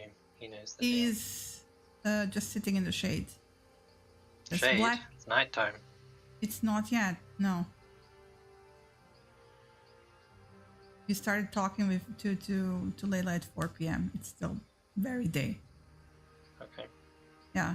Ibrath is in the shade because he's a black cat who has been walking in the bright sunshine for the entire day. Are you sure? Because we did dinner, which was an hour. Yeah, I skipped forward from that to Okay. yes. Okay. Dinner That's started right. at 3 p.m. You stopped sure. walking at 2. You did also mention it got dark at some point. It will get dark, yeah, at 6. Yeah. Yeah. Okay. But yeah, in the meantime, Cassius and Samira is sitting at the creek. Yes. Yes. Is Cassius Should we ready? should we take a 10-minute break here? Is Lena ready to finally talk after Let's do Sorry. for let's 2 do a hours? 10-minute break because it's a 10-minute Be break the edge of marker. my seat, everybody. So let's do a 10-minute break and then we shall continue there. Okay. All right. See you in 10 minutes. Be right back.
Just let me sit differently. Yes, you sit Yeah, differently. Is my fan audible in the background? If so, let me know so I can turn it off. No, it's not. It's fine. I don't hear anything. No. Awesome. Perfect. I also have my fan next to me here, so. Sweating on both of you. It's the heat. Gosh. After last Tuesday, I thought I could handle it, but No. awful. Mhm. So, Yeah. yeah. Okay. Alright. So Cassius will basically walk towards the creek. Point out a nice spot where he's sitting like a little bit close to where they were before, but this time he'll actually wait until Samira is set up with her weaving kit she brought. And Yeah, she's just mutedly following you and cross-legged sitting. Yeah. And then basically he's just going to sit like right next to her. Like close, because Vera and Cass were a little bit further away, 6 feet, but he's going to sit closely. So, how are you doing?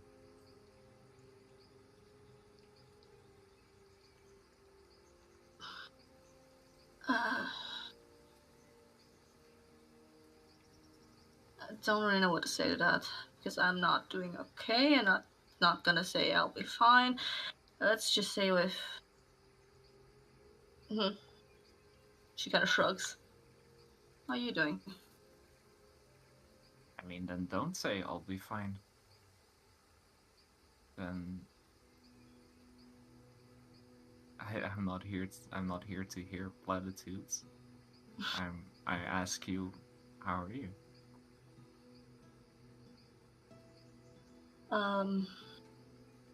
I feel like I've dug myself a hole and I don't know how to get out of it.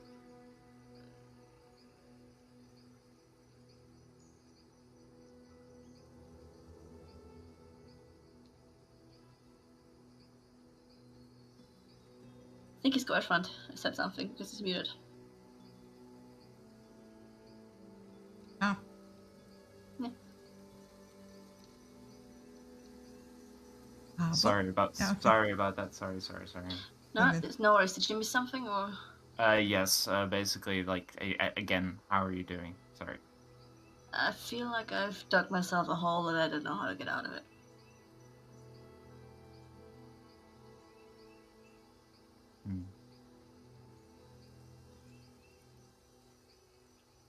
I mean, the way out is...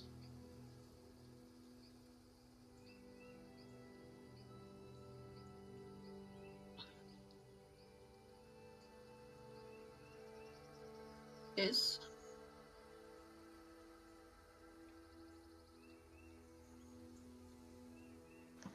Oh. No! Not technical difficulties right now. That would be... Yeah, I'm also having technical difficulties with my headphones. Like, music is all weird. What the fuck is going on? I don't know.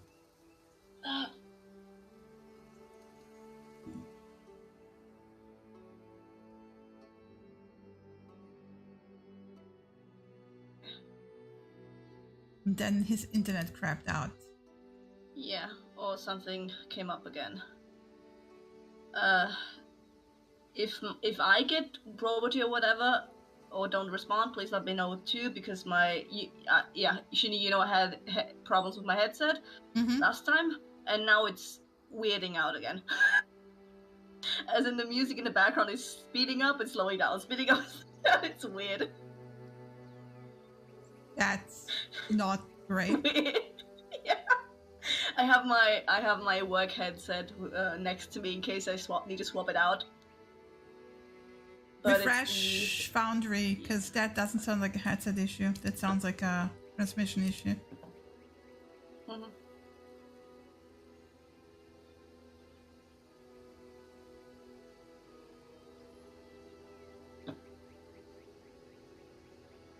And he dropped. Yeah. Hey, always at the Ay, first ay, ay, moment, ay, ay, ay. huh?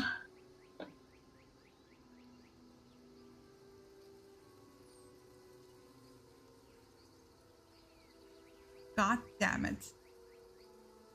You can say that again. Hey, the birds are normal, not demonic. Good. Good. It was really weird. Man, you had like demon birds. Like, oh my god. Yeah. Okay, good. So it's not your headset, okay. Mm. Yeah, Still, in 'cause case it is, it's I like, have it. when headphones go, they don't go selectively, right? It's like, Yeah, that was very weird because the music was different and then your voice isn't normal. Because you didn't sound like a demon. yeah, that's not great. God damn. Man, what a bad timing for technical difficulties. Well, at least it wasn't in the middle of a conversation. It was just the very beginning. Yeah, but it's like, it's such a, there, I'm telling you how I'm doing. And then silence. And then it's like, okay, I get it. It's fine. Everything is fine, you know? I'm not sad. I'm not screaming on the inside. How do I not have the fine GIF favorited? I don't understand. This fine. There, that one. Here, now it's in my favorites.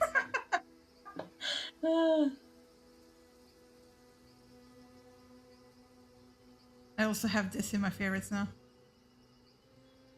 Oh, hi. Oh. Hello. Hey. Hello. Yodo. We can hear you now. Yeah. Sorry about that.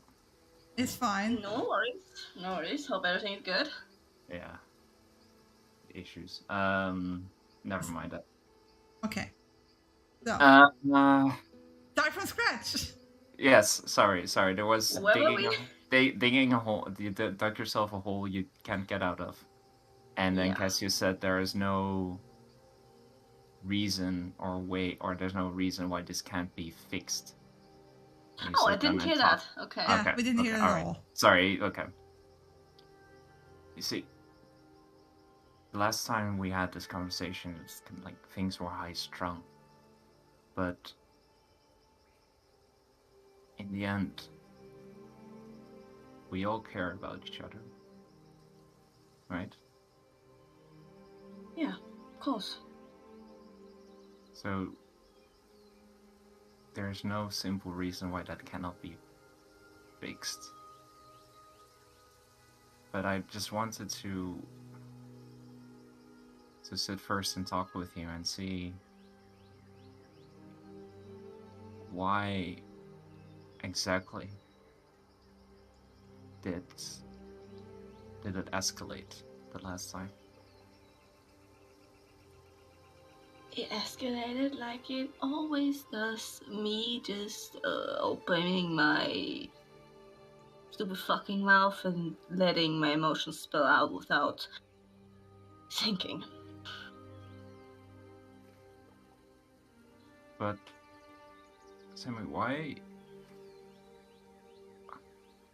It's not bad to say what you think. It never is. But I'm trying to understand why you were so upset in that moment.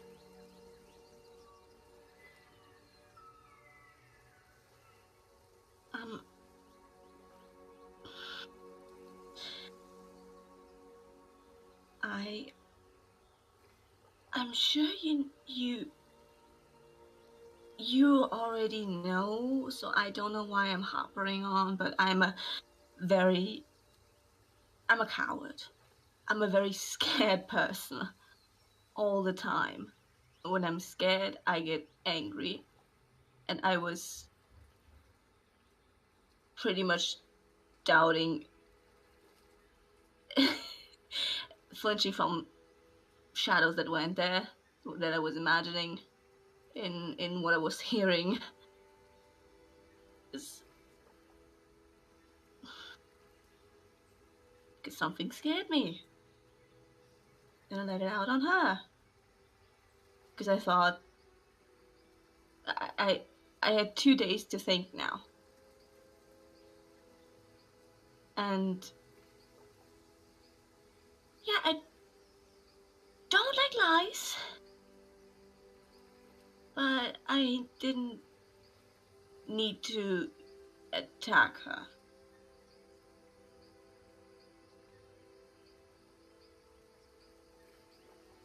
I'm just shitty fucking friend. Samira, that's not true. The thing is, like, I know, and I think Vera also knows, like, it doesn't come, certain parts of that didn't come from a bad place. It's not you're, like, we can see you're worried. You're worried about these artifacts, you're worried about pacts that were made. Even when you had your vision, experience, calling, destiny, whatever you want to call it, with the bones or standing stones, I don't fucking know. But even coming out of that, at that point, it almost seemed like you were more concerned about me with the whip and how that might make me feel. Even though I didn't see shit, you just told me something. So I know for a fact it doesn't come from a bad place. You care. But by flipping that switch, by becoming so focused on that worry that we don't know what's going to happen in the end or in between, that just eliminates all room for a simple connection. Like, it pushes everything aside. And yeah, I get, like, I know we have a lot of things on our plate. And I know that some of the things that we're facing are very, very dangerous. But it's kind of what I was referring back to when you and Vera wanted to talk about the pact before, when you kind of cornered me in the room in the tavern.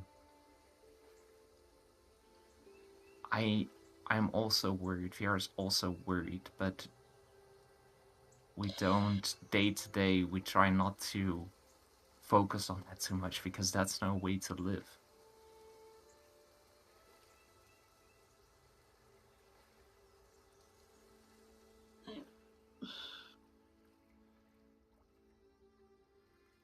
I don't know what I can do to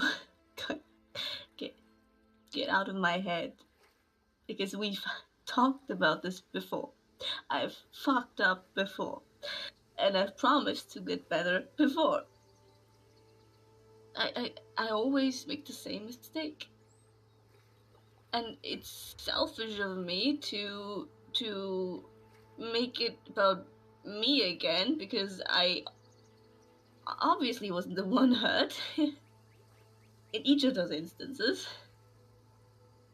I don't know what to do. Sorry, it's not selfish. It's your emotions and your fears and your worries. They have a place in this group. So do those of Vera. So do those of mine. So do those of Layla. So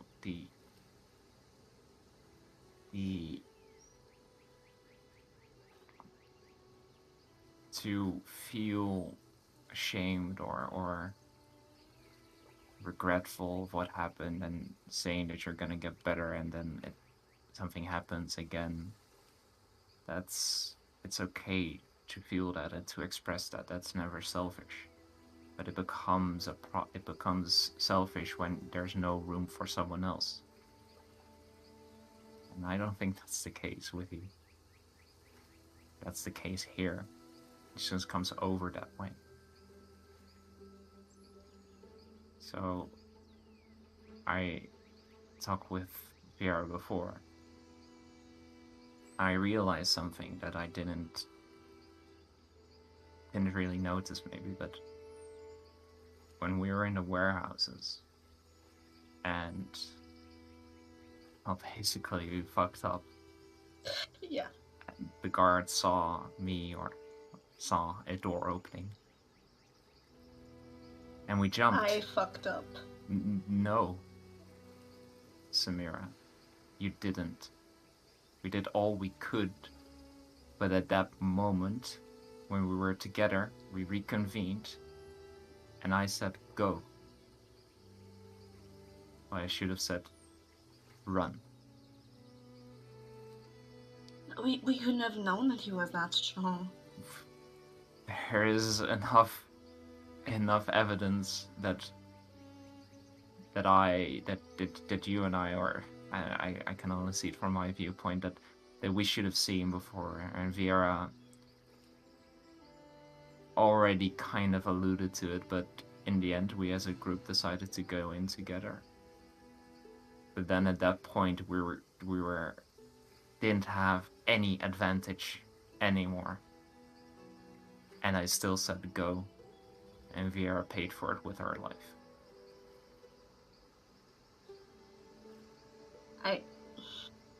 And she has her own reasons why she then jumped in. She wanted to take the brunt of everything that was coming our way in that room, so that we could maybe pull something off. And also, she didn't necessarily, she may be better than us, realize how powerful he was. Of course, she didn't know what he could do. And yeah, there she was lying on the ground once again. But what I'm trying to get here is, in the end, I realize this now, and there was a lot of shame there. There is a lot of shame there, a lot of regret. But I shared this with her.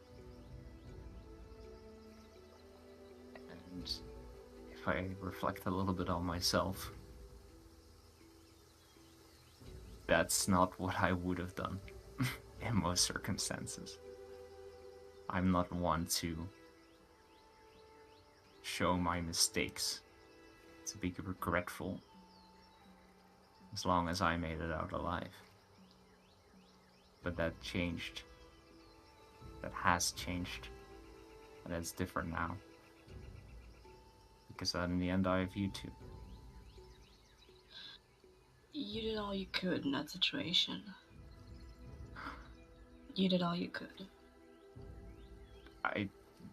Perhaps. But you see, the shit happened. And yes, in the end we made it out. That's important, but what is then even more important than afterwards? Is that we can share that experience and we can see what we can do better, but not only from what we did or didn't do, but also realizing I have fucked up, and I fucked up before, and I will probably fuck up again. And the same as with you. We'll probably get worried once more. There's enough to worry about. But so to completely see yourself in that hole and say, I said I would do better and I didn't.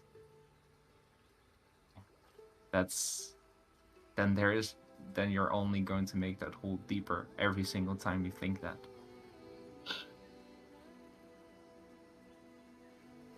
So there is a way to share that and to really share. And to also, in those moments where we're not running or fighting or doing something with black goop, those moments, those connections, that's what will help us pull through in the end.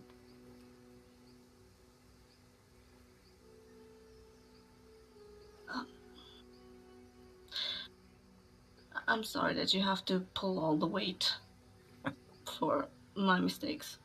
That's exactly what's not going on here. I am not pulling any weight. I am taking my part, dealing with my stuff, but all our stuff as well. And that's just what we do. Right? That's all we can hope for. That's all we can hope for. In the end, is what matters is that in this group we have shown that we care for each other. We have shown that we're willing to get into dangerous situations, even give our own life. So now the balance is a little bit skewed. But yeah, in the end, Vera did what she did, and she would do it again. And all the things in between, this whole situation we're in now, what she did, what she got into, I realized that she doesn't do it for her sake at all. She's made this clear. She, of course, she would like to see the outside and see the normal sun, but on the other hand, she doesn't have this need. I have this need because of shit I pulled once more. yeah she's so fucking self-sacrificing that I'm just always worried because she dies twice. She shoulders deals. She machinates for our advantage, like with the fucking Gorgons and everything, and I don't know if she's being alright. I mean, as smart as she is, sometimes I think she's the smartest of all of us. She's still so young. We're in a new world. I mean, you wanna know how you know she is alright? Or if she isn't? Mm-hmm. You read a mind. No, I'm kidding. You talk. You just Yeah. you can ask her, and you know she, of course, with certain things about certain situations she's putting herself into, she already shared too much. She got in probably quite a dangerous situation by sharing what she did share with us. But if you just want to help her shoulder that burden that she took for us, and help her shoulder her own burdens with her sister, with her fears of the drow if we get close to the Underdark, maybe Underdark, I don't know. Just tell her that it's okay to talk and let her talk then and take lessons from that. Because I might be more book smart or people sometimes smart, but in the end I agree with you, she probably makes the most rational decisions, because you and I are, yeah, We're a mess. no, but what I mean is she will never say something just to mislead you. if she doesn't tell the whole truth, there's probably a reason for it. And I mean, I know that in my heart. I know that. But my brain sometimes doesn't get that notice. It's shitty of me, maybe, but because she's got such a quiet being, I sometimes subconsciously use as a blank page because I can't read her, and I make the wrong assumptions, and that's shitty, but it happens, like last time. thing is, she is not. She is calm for sure. Sometimes frustratingly so. But in the end, she has a lot of things to say. There's a lot on her mind. Sometimes you have to dig a little bit deeper. But she is not unwilling to say it. She's not closed off. She might walk away. She might take her moment. She might, be gone in the evening and then come back. But that's for her way of dealing with things. But then when you are together, when she opens up or reaches out, it's important to listen. Because for what you might say about a blank slate, or assuming you don't know how to talk or deal with her sometimes. She said the very same thing about you. She doesn't really know how to talk with you. And whether that is by just being quite different in personality, or some different backgrounds. I mean, she's from a different people.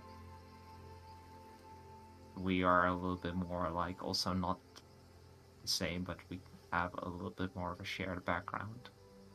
Lived in the same city, apparently. But she is there, and she, just like you or me, she struggles sometimes with opening up or then finding ways to talk. But she does try to include you. She does try to talk with you. And sometimes you're a little bit stuck in your own head with worries, and you maybe don't see it. And that makes her a little bit hesitant to reach out again, because she feels also as if you're not interested.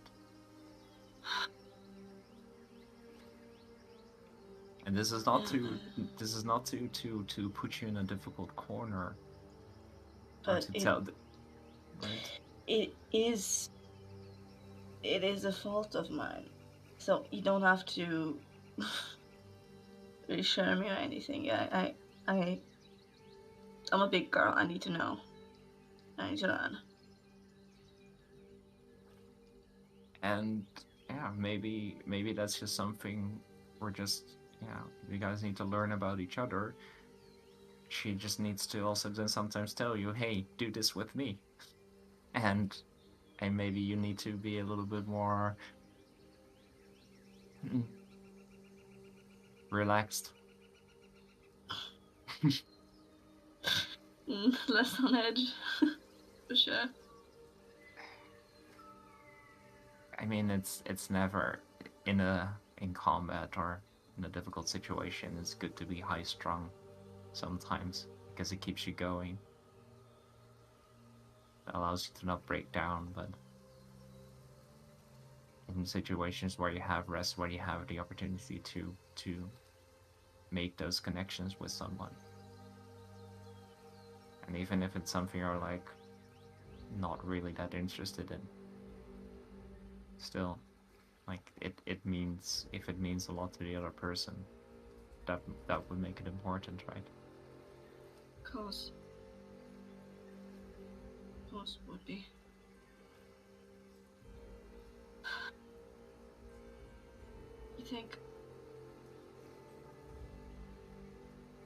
You think I should just try go to her first? Yeah. Is that But Samira, own it. Show your regret, but don't apologize. Because an apology at some points, it's useless? It's not useless, but in certain situations, it's also important to just say, hey, this is on me, and just show that you're trying, and that you have that remorse, and that you want to be with that other person, that you want to spend time with them, that you want to listen to them, and that you, in the end, also want them to listen to you. But that comes from an equal footing. You can't force that out of someone, but she is here in the end with us. So then go to her and just tell her, I fucked up. I had to do that on multiple occasions now. I'm becoming an expert at it. Well, let me take the expert's opinion then. Right. I mean, but by you going to her, it's not, because last time you said groveling for an apology, and I know where that came from, and I know you didn't mean that, but it's not groveling. It's just coming clean with that other person and say, hey, I know I fucked up. Yeah. And I will do better. And this is not an empty promise. But in the end, you need to do better with them, but also like for them, but with them as well. They will do better with you. Yeah. That's true. When did you become so wise? I don't know. I blame Layla. Well, she's certainly good for you then.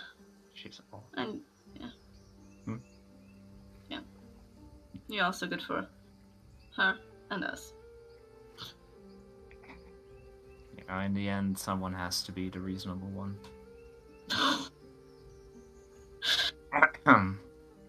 Alright, Mr. Reasonable.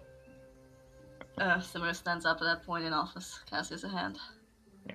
I'll grab her hand and give her a hug as well. Yeah. Return the hug. And as she lets go of you, you have like a copper coin in your hand. Ah. You did apologize. Yep. You certainly did.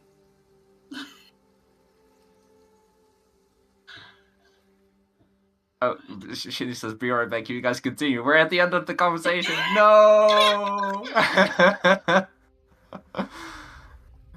Damn it. Go back to the tent. You don't need me to talk to Viera, for fuck's sake. Give me like a minute. Yes. Okay, yeah. We're back. Walk back to the tent with Samira. Mm-hmm. And you both see Viera asleep in her trance.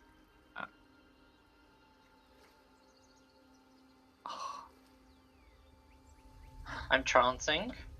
I said I was going to have an early night. He did say he was gonna trance. He did say that. Rip Pliny. So, interim GM moment. Is there anything you guys would like to do for 4 hours until 8 p.m? Presumably weaving on Samira's part. Yes. Presumably canoodling on Cassius's part. I am gonna light up You're gonna light up. I'm going to light up. Oh shit, Someone's gonna light up. those leaves aren't dry yet. Shit, fuck.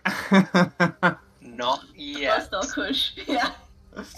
God damn it. Takes a little bit longer than 35 minutes for the God leaves to dry. damn it. Yeah, okay. Unless you fireball them, in which case. Woof. Tempting. There's multiple targets there as well. There's Layla, there's the leaves, there's Nimrod, you know. Yeah. small- No, I won't say anything. That would give too much away. What's that M for? Never mind. Never mind. Never mind. Since I had so you in my basically ear the entire time. It's not like I'm not Yeah, walking it's around fine. with my headset on. It's fine. perfect. So, are you guys doing anything for the 4 hours? No, I think like as they come back and they both see Vera trancing, I just like look to Samira and just hold that thought. Yeah. But do you prefer us three of us talking, or you want to talk with her first? As much as I appreciate you, I need to get this myself. Okay. All right. Layla is there, looks up at you guys coming in. Just pat Samir on the Raised eyebrow. shoulder. And just grin to Layla. Layla grins back. Alright. So we got time to kill. You want to show me that Craig that you've been exploring? Yes, I know the ins and outs of that creek by now. Well, I mean, are you ready to show me the ins and outs of that creek? Fat grin. I just like take her hand. Yeah. And Slightly raised eyebrow from Vieira because she's still semi-conscious. Before they leave, I just, as I'm settled down next to the tent, I just say, not shouting, but like loud enough so she can hear. Thank you, Layla. Finger gun from a distance.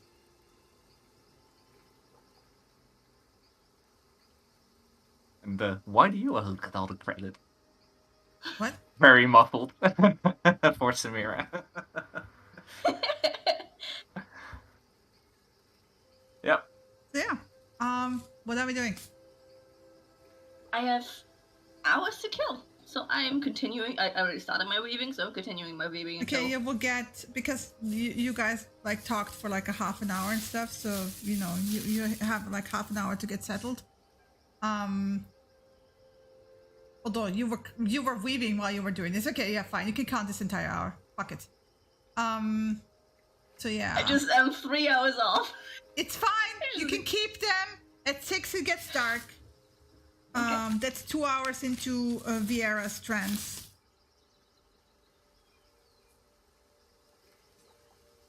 Yes. Do we have a No? campfire? Or no? Yes, Yes. we cooked the Yes, rabbit okay. on it. Oh, true. Yeah. Yeah, alright. So I'm sitting by it as I'm... I will preload the campfire and then activate. I just see you guys continue. There we go. Sora, continue. I mean, eventually Layla and Cassius will get back. Giggling like teenagers.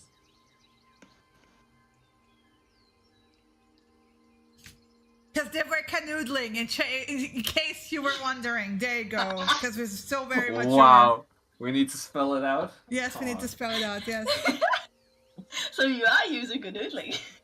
No, it was actually It's the official lovemaking. term. There you go. It was actually lovemaking.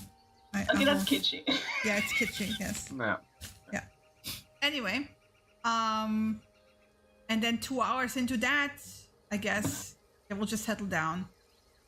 If Yeah, I you guys guess wanna talk, it's just gonna snooze basically. He's not sleeping yet. He's No. being available if Just someone needs to talk with him, but relaxing, just like yeah. resting his feet. Layla has his head in her lap and brushing the fingers through his hair. Because that's a thing she does know. Apparently, that's not the only thing she does with my fucking hair. You don't know it! So shut the fuck up! Is that not like a new feat I can train or something, like limited telepathy when anyone ever talks about my hair? Like I just get like a spider sense or something. No. Even if you could, it's divination. And we all And are. the amulets block it. Yes. No divination. It's more like a spider sense, but Is alright. it divination? Is telepathy even a spell? It is. It is. Yes. Telepathic It's not. bond. I bet it's evocation. It's not. Yeah. It's not divination. Either way. Wrong. It is divination. Yeah. Well, then fuck you all. Anyway. 2 hours level later, divination. around 8 p.m., Viera will wake up or get out of her trance. Mm-hmm. So Viera, Samira, you get 2 more hours of viewing. Mhm. Are you finally done with that shit? Nope, not just Should yet. be. You only need 3, and I was chancing No, for. I need 3 after today. Oh, I counted today already. Well, you So counted the the 3 next day. hours. Wait. You counted the 3 hours. What about the 2 hours I just gave you additionally? Yeah, I counted that's them all already. counted, Like, I was at 160, and then I did the 5 hours from today, and now I Okay. just have 3 more. Okay, fair. I got Fair. it locked down. Don't Well, worry. either way, Viera will then come out of the trance. Viera naps for 3 more hours. It's fine. Yeah. The first thing she'll do, her regular routine, is that her hand just starts stroking Ibrath and kind of giving him scritches. Yeah, Ibrath will start getting kind of like a bit more awake at this point, and then he will go and hunt some food proper. Because 1 leg of a rabbit is not enough to feed that guy. No, that was a tide him over kind of snack. Yeah. Yeah. So yeah, she'll kind of encourage him to get up, and she knows it's dark, so go. Nimrod will actually join him. Okay. She's gonna sit there. She's kind of sitting on her knees almost. So the first thing she'll do after 4 hours of that is kind of stand up and stretch out. Meanwhile, Samira has been packing her shit back up. Just watching. Are you sitting at the campfire or in the tent? Yep, at the campfire. Evening. Good evening. Can I talk to you? You can always talk to me. As long as it's more talking and less shouting. It's gonna be no shouting, I promise. Sounds good. Do you want to talk here or? We can go for a walk if you want to go for a walk. Yeah, we can go for a walk. Let's avoid the creek. I think we've all spent enough time there today. He got you too. No, well, we went over and sat by a rock in the shade, but... Yeah. Yeah, Lead the way. big open plains. I just wanted to say that the day before yesterday, I fucked up and I overreacted because of my own issues. Again, none of it was in any way or shape or form. I want to point Based out that you on- guys, by the way, this was yesterday, not the day before yesterday. No Really? one... It was No. the day before yesterday. No, How but was it? yesterday we had Shinny another. is wrong. No, She is you wrong. had it in Holden. Yeah, Correct, on the 4th. yeah, I know. It's the 6th. It's the 6th. How is it the 6th? What do you mean, how is it the 6th? Shinny smoking? No, even that. Today is the evening after day of travel. Before that, we had a day of travel of silence, and Yeah, the night before that was the fight. No, Yeah. but the day of Yeah. travel of silence, like Layla used to talk to no. Cassius. There's two days of We silence. we started this session early morning on the 5th. We've done 8 hours Yes. of travel and set up camp. So that's the Yes. evening of the 5th. The Exactly. day We had before we had that, an additional day of silence. the day before that was No, 8 that was hours a of us misunderstanding. No, walking that among was a the ruins misunderstanding. No, and the plains. Guys, that was We a made misunderstanding. camp to rest. That was a misunderstanding. Again, the conversation that I had with Cassius, I ran it as those 8 hours. So Yeah, when you sure. arrived, So that- the that was the- conversation. That was The- the 8 hours on the 5th of Harvest. Yes, and you arrived at Correct. 2 p.m. So all these Correct. conversations you just And did. you're still wrong, because the day before we walked for 8 hours. Nimrod suggested we could move quicker if the era shifted, and she declined, saying we should conserve our resources. I think Shinny forgot that last session we ended it by saying we were gonna travel a day, silence, and start again the next No, morning. at the beginning of this session, No, I corrected this is in my it. this is in my notes. I corrected it at the no, beginning no, of this. Stop. On the 3rd was the argument and the conversation. Uh-huh. Yeah. Viera went hunting with the tribe because the lions were awake at night, Mm-hmm. Yes. and returned to camp and rested. That Yeah. was the On the night 5th? of the 3rd. On the Mhm. 4th, Fourth. we wake up, like my notes very clearly say, we wake up early on the 4th. Layla points Mhm. out Nimrod and then points out we are all weird. She's concerned our problems will be a problem. Samira tells her you can't force people to solve their problems. Nimrod tells Viera we can be quicker if she shifts, and she declines. We walk for Mhm. 8 hours, find ourselves among ruins and towers and plains. We make camp and prepare for rest. Yeah, that you- was the 4th. Yeah, that was supposed to be. And again, the 8 hours where Layla talked to Cassius was those 8 hours. So you basically. You didn't communicate correctly, yeah. Yeah. So I'm now fixing the misunderstanding you guys had. Okay. But in this We need- session, yeah, but that's irrelevant because we walked for 8 hours for a whole day of travel. That wasn't the day the argument took place. No, but No, it again, wasn't. if it's today, if we're having all these conversations We need the day to rewind after. a day because of miscommunication. Okay, it's fine. Then okay, we had an entire day and night of nobody talking to anyone, and then the next day. So let's keep it on the 5th. Oh, so okay. Give me a second then, because I was just. But then you're re-altering my way fucking past. calendar. You're way past, and this is why I said we had a But no, we miscommunication. aren't, because Nimrod told us there are 2 full days of travel, and if we push it for a day with another 3 or 4 hours, You could make it to there. the crossroads. And No, we to said- the crossroads. Sure, wherever. And we said, no, we're not going to push. So we're at the end of the 2nd day, still nowhere near the crossroads, because we've got another 4-hour journey the next morning. You bypass the crossroads if it's the 2nd day. This is Yeah, my if it's the entire second point. day. Really? Oh, I thought that was also Now I'm just really 3 days to fucking the crossroads. Yeah, here I'm going back to the map. Okay. I'm- Originally it was 2 full days, because that's what you said last session. No, because of the crossroads. I also. The crossroads is here. It's 2 full days to Karen. Nimrod Correct. was asking if you want to push to the And we crossroads. said, So the first day of and we travel said was no. to here. yes. And then basically the 2nd day would have been you walking past the crossroads Correct. and then basically arriving at Karen at the end. No, because we wouldn't No. make it.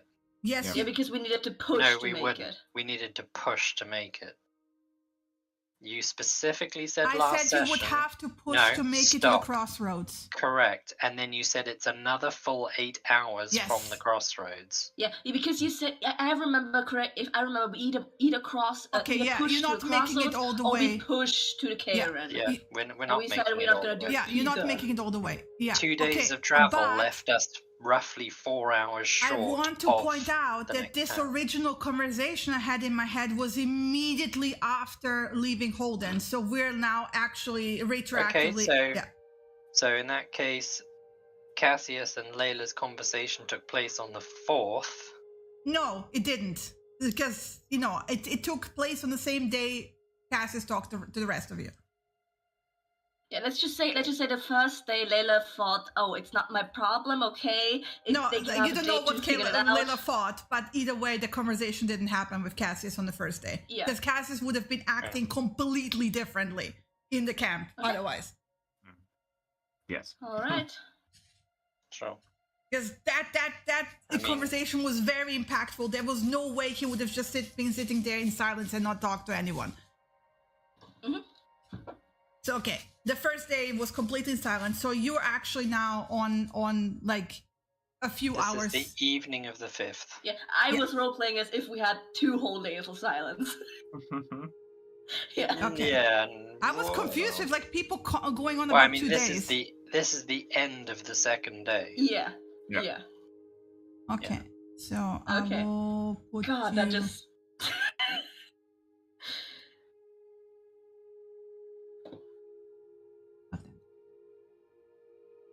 Token says no. This is where you are. Okay. Yep. Not that Arbel can see it, but Nope, we're almost at the next town. We're about 4 or 5 hours away. I'm gonna try refreshing again. That's it. It doesn't matter. I'm putting you back on the cam. I just wanted to make a screenshot for him, and now you pulled me back. Nah, it's all right. It's all right. I trust you guys that we're in the right position There. on the map. You can make a screenshot for him. Hey, give me a second. Put it in. Oh, We turned the There we G into a 6. See? It's now a 6. Yeah, I still can't see the map after reloading. Rip. It's in the chat. No, thank you. Alright.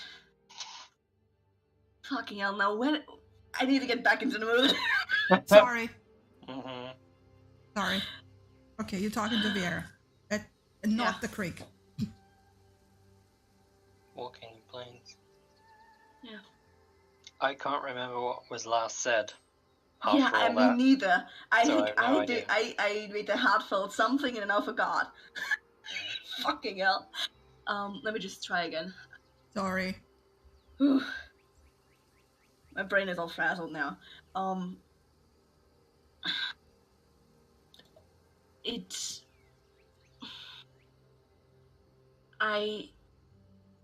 What I said day before yesterday. I fucked up on my own terms there by not even responding to the actual conversation I was having with you. I shouldn't have gone off on you like that. I didn't behave like a friend should have. And Why did you go off? I'm less bothered about the fact that you did. I'm more worried about why you did. What was going through your head to make you so angry? I think I was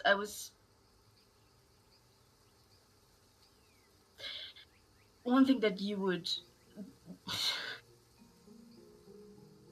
the way you could describe it that you would 100% I think understand is that I was kind of feeling like a cornered animal because I was scared about something. I lashed out.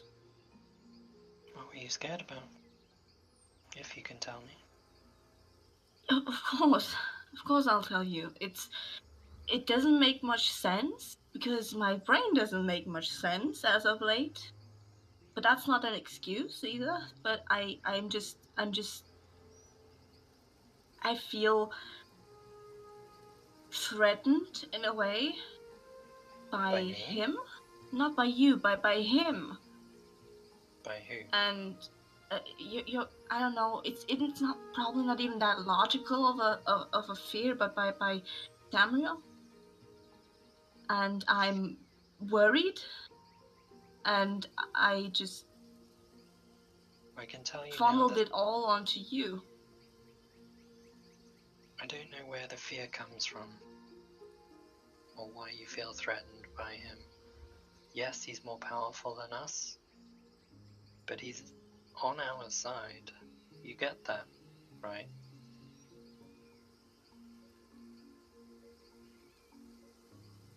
That's not.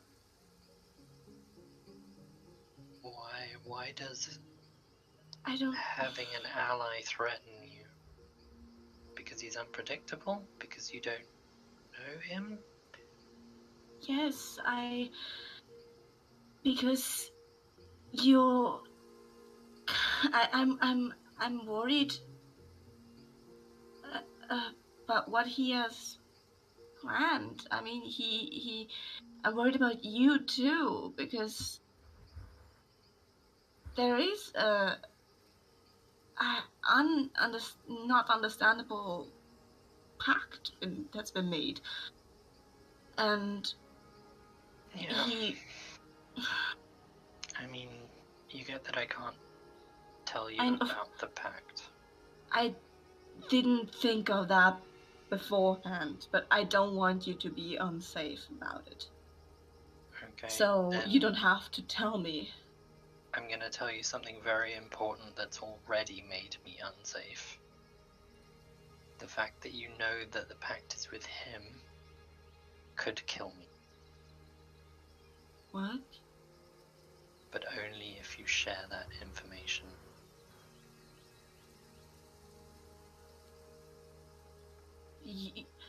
People shouldn't know. Knowing that I'm in a pact is one thing. Knowing that it's with him is another. Should we not know either? Obviously, if you shouldn't have known, I would have died already. But the fact that I've shared that with you means more people know, which means it's a greater risk. Ultimately, I shared that with you both because I trust you both. I'm telling you now that if you share it with other people, that might kill me. So No.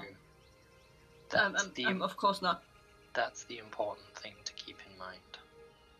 Any other details about that oath? What I can tell you is that I made the oath willingly. I was not forced, I was not coerced, I was not threatened. I chose to make that oath. Okay. Now I know that you guys jest, and I've not always been the greatest at making bargains in the past. But this one I had no reservations about. And I understand why the oath was requested, not demanded, requested. And at the same time, we will be getting something out of it too once it's finished. Because as we know, Samriel is a powerful person. He has contacts, he has means, he has knowledge. Knowledge we don't have. Knowledge he will share with us once we present all 4 artifacts to him. And the deal, whilst I can't tell you everything about it, is ultimately that those artifacts will be made available so that Layla can finish her deal and give those to her employer or patron, whoever it is that she is seeking artifacts for. Ultimately, 2 of those artifacts were outside of our reach. The sextant and the map.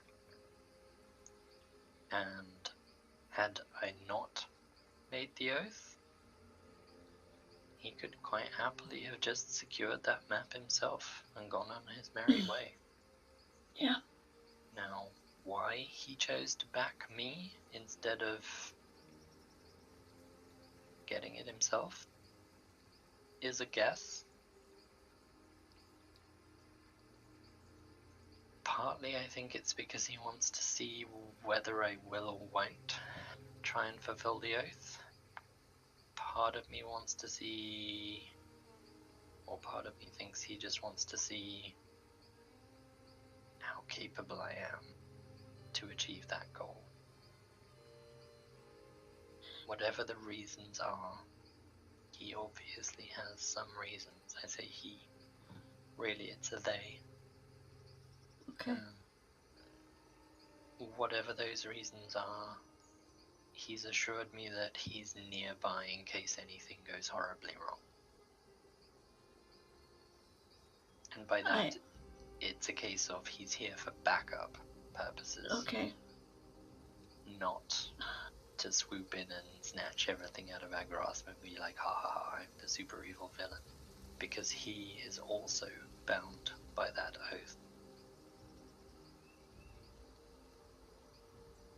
I know that without you, we wouldn't have come this far. And I also know that you always put your own safety at risk for us, basically. Not even for your own wants. And because of that, I'm always worried, because I've already failed twice to back you up. And each time you died. And yet here I still am.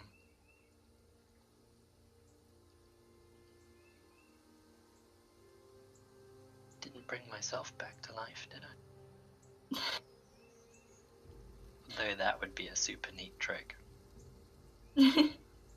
Yeah, thankfully we had your owl friend and Cassius helping. And thankfully you managed to cut down the Spider Queen. That was also too close. Too close, but still, group effort. What it boils down to is that the only times I throw myself in head first are situations where I don't think any of us stands a chance if we were to just do something. And in the heat of those moments, there is often not times to tell you what I'm doing.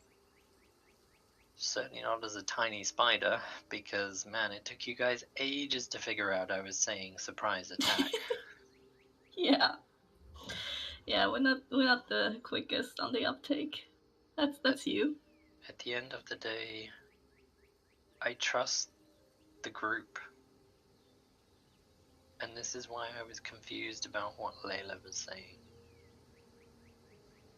Not the talking thing? Whether I do something rash in a combat, or whether it seems that way. Oh. Yeah. Whatever it is I'm doing, I think it's the best possible thing I can do in that moment to keep all of us safe, keep some of us safe, whatever the case might be.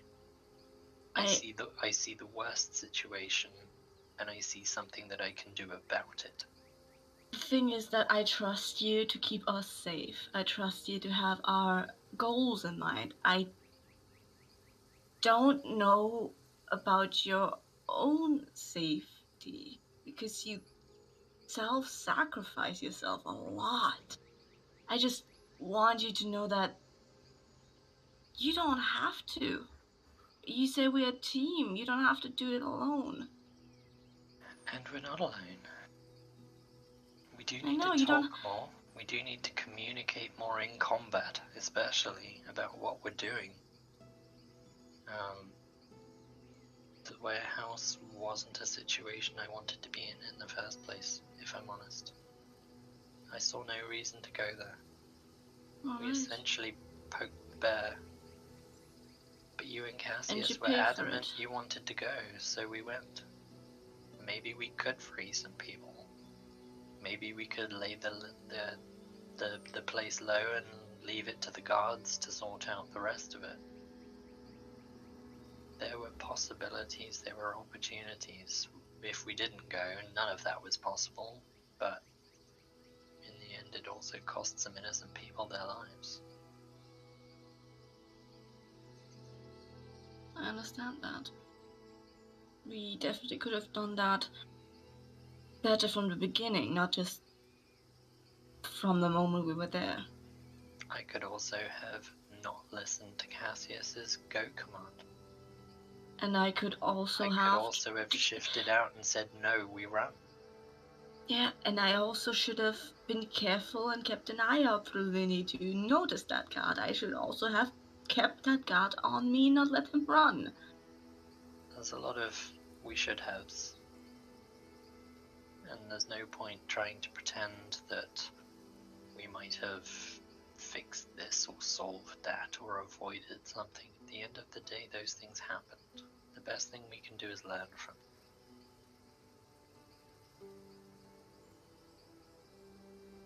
And if anything, the thing we should probably do a little bit more is challenge each other. You want to go, us two don't. We're not going. Or even you two want to go, I don't. Or me and Cassius want to go and you don't. We should all be challenging each other on those things. And we should I all don't want you to think when you say that we should challenge each other. I don't want you to think that you can't speak to me. That you... Like Maybe he said it... Shouldn't have said it to me, but Cassius said that you didn't know how to talk to me. I don't know if that meant in general or just for this.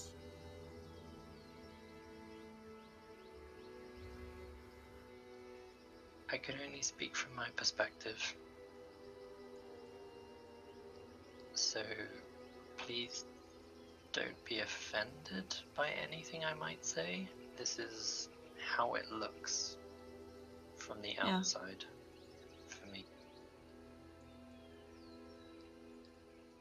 I know that lies bother you, but I also know that coming clean and telling you the truth doesn't solve that. Because that's what happened 2 days ago.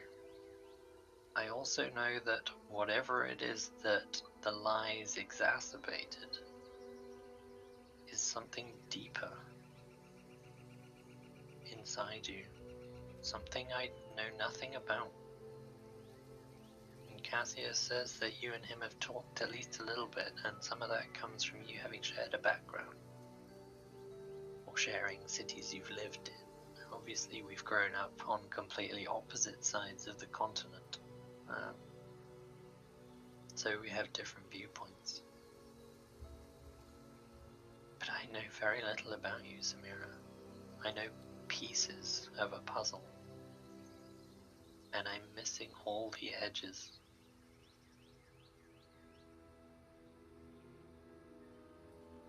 Now I know you've got some history with some lost friends.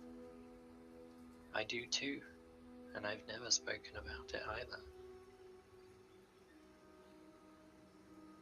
But that's something that we can fix by talking more. Okay. Yeah. I mean, I try my hardest not to think about my past, so I forgot that you don't know it. And likewise, it's not something that's easily shared.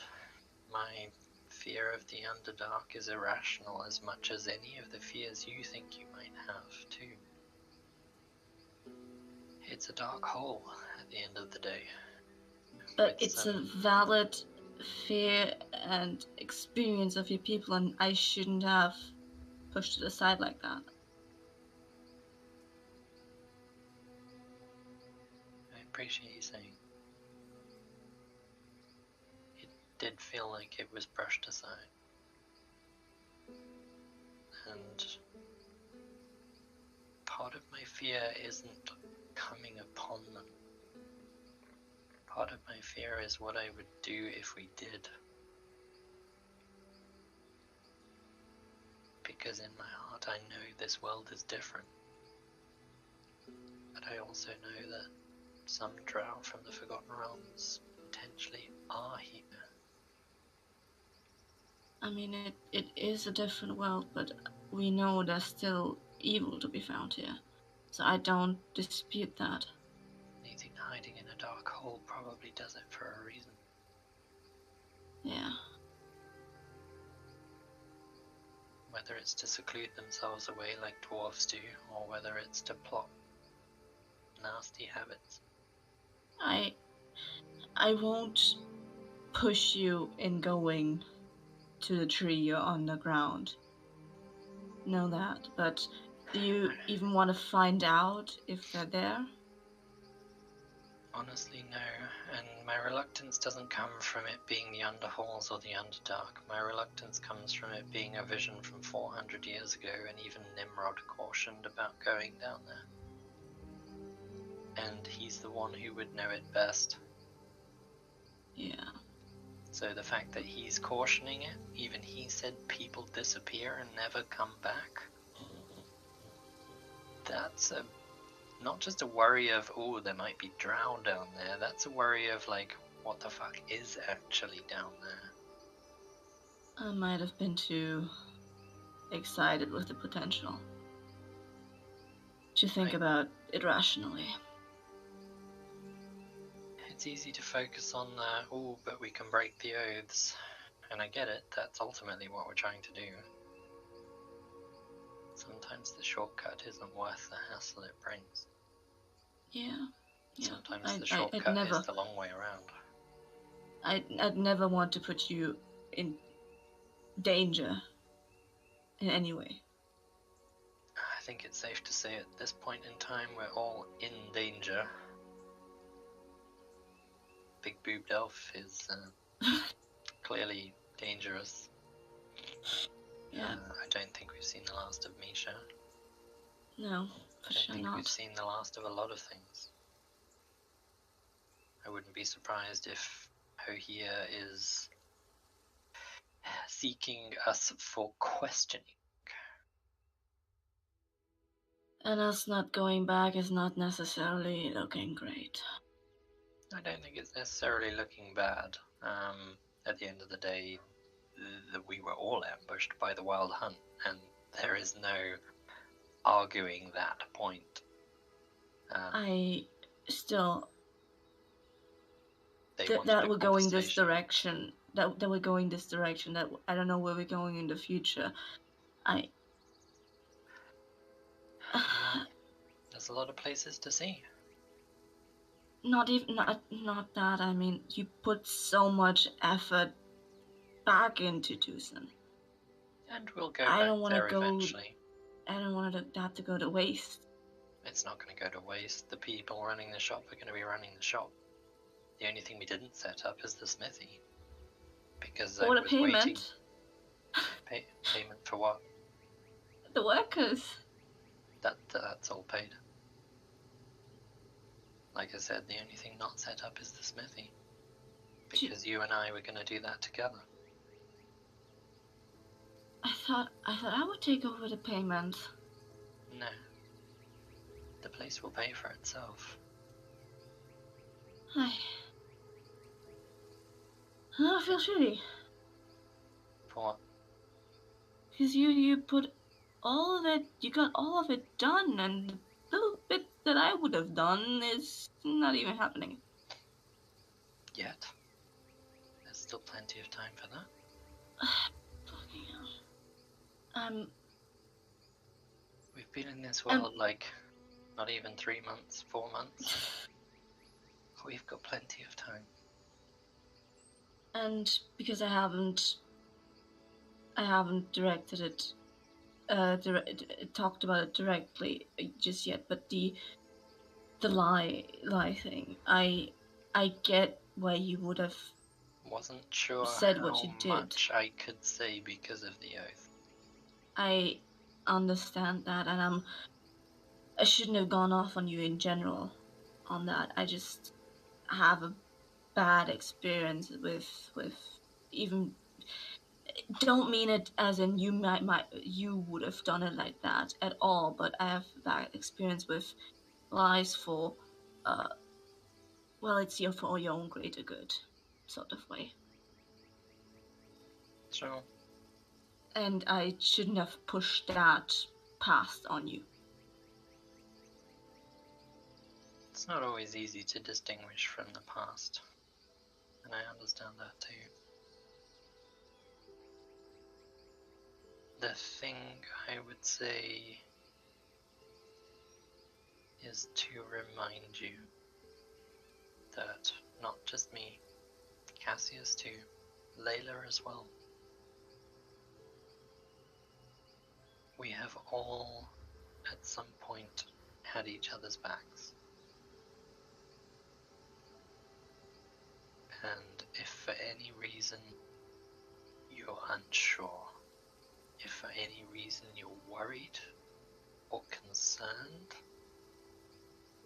then you need to stop and ask. There is nothing wrong with asking.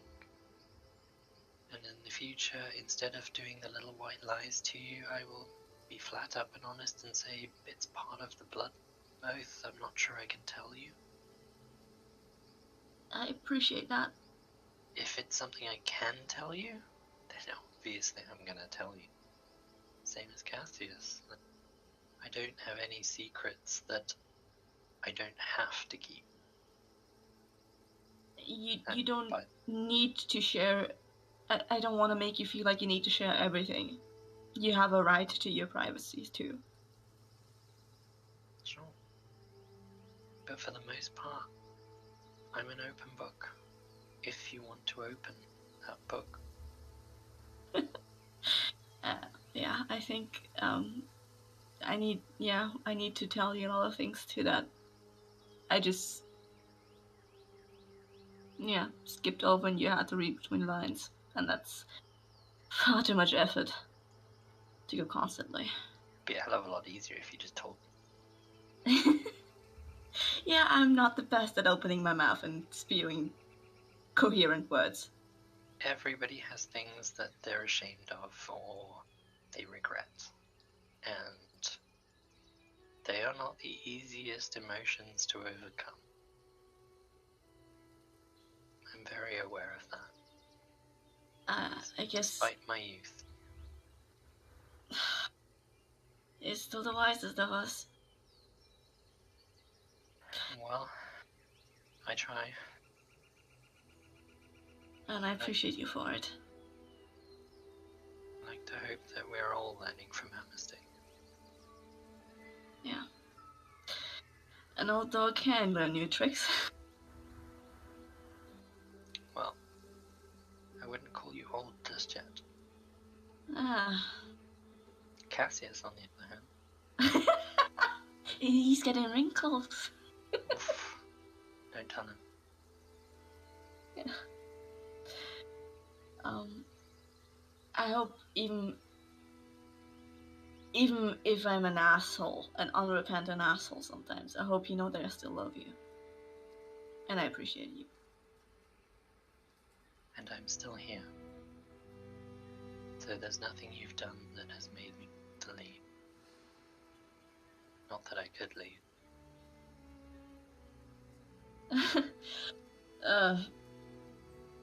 Yeah. Thank you for listening and hearing me out. I'm always here if you want to talk. Or if you want to ask questions of. Maybe we should make it a point of talking to each other every other night. Yeah, we can or do that. Or every night. Because in our line of work, we never know which nights we're going to be able to sit down and talk or not. Exactly. That's things have become so busy. Even if we're just hurrying up to wait during the travel here, it's still so much happening all at once. Yeah. Well, we should be hitting the next town over. Pretty soon, yeah. I mean, tomorrow... tomorrow maybe I'm gathered enough to tell you a bit about my past. So you can understand why I'm a mess.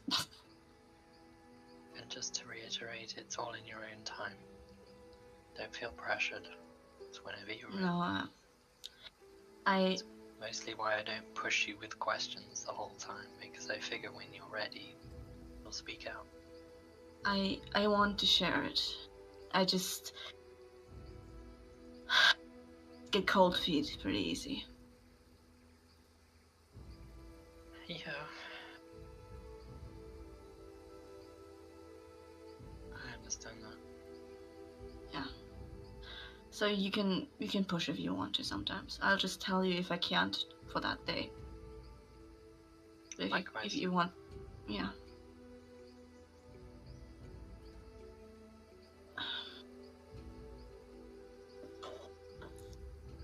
Is there anything else you want to ask, or anything else on your mind?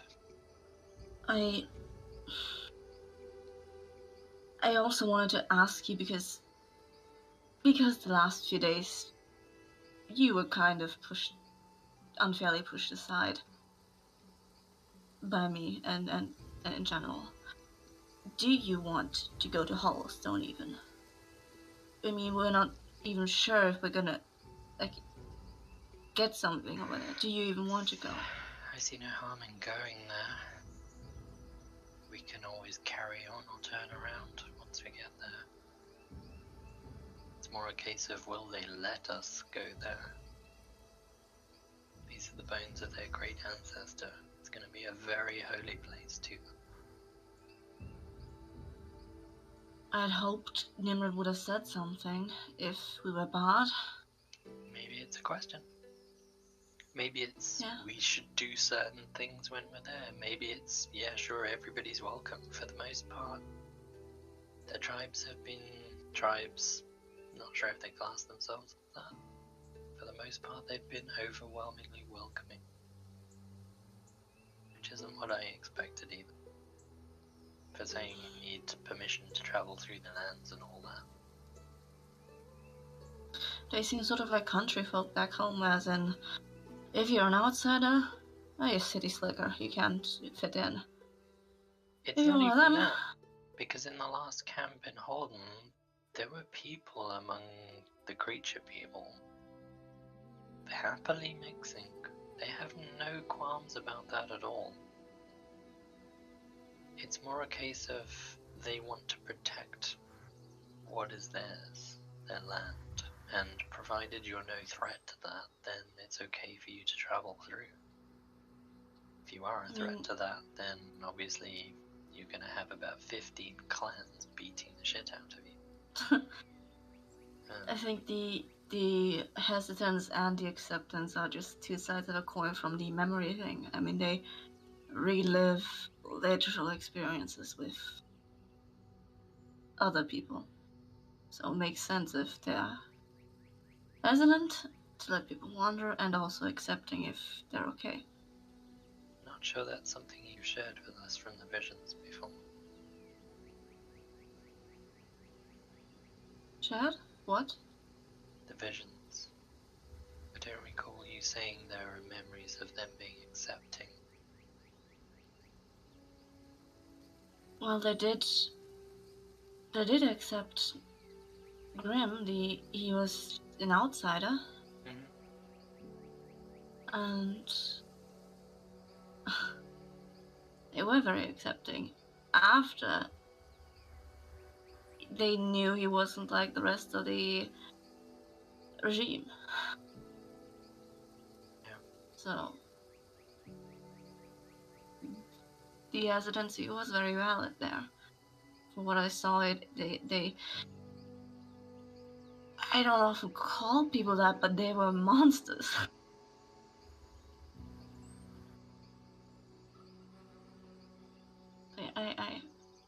I'm happy that you were accepted when you went out. I was surprised more than anything, but grateful. Yeah, they seem like people who don't want trouble, but at the same time are willing to fight to keep what they've got. Might be worth a conversation with Nimrod, just about what we can expect when we get to Hollowstone. Before we get to Hollowstone. Yeah, I mean, we're still a couple of days travel off. We have a habit of not asking enough questions, though. Oh yeah. I mean, I never know what to ask. Because everything is a question mark and I don't know what to focus on.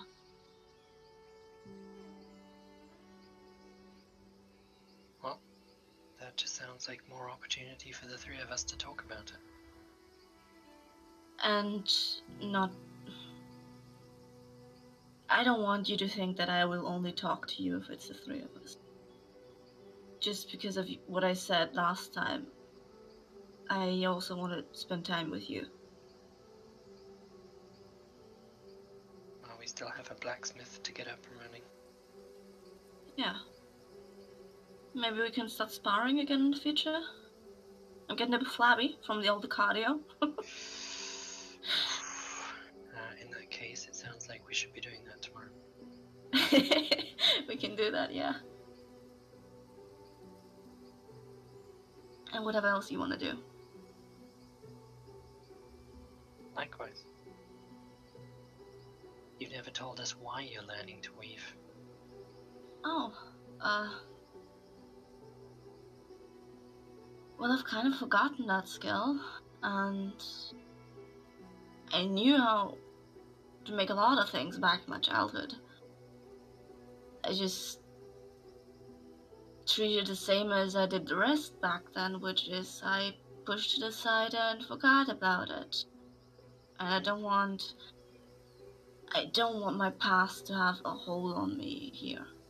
So why push something aside that I enjoyed just because the memories ruined it for me? There's always plenty of time to make new memories. Exactly. I mean, I've appreciated time, even just quietly sitting around a campfire with you guys. That's companionship in a way. Yeah.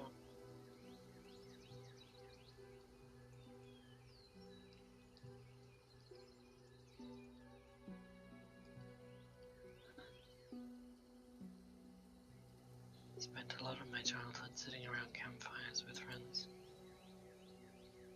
What did you do to occupy your time outside of going into the wild?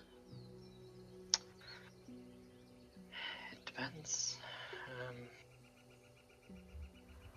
If we were in the wilds, then telling stories for the most part. Laughing about some of the stories that none of us really understood the morals of, trying to figure them out.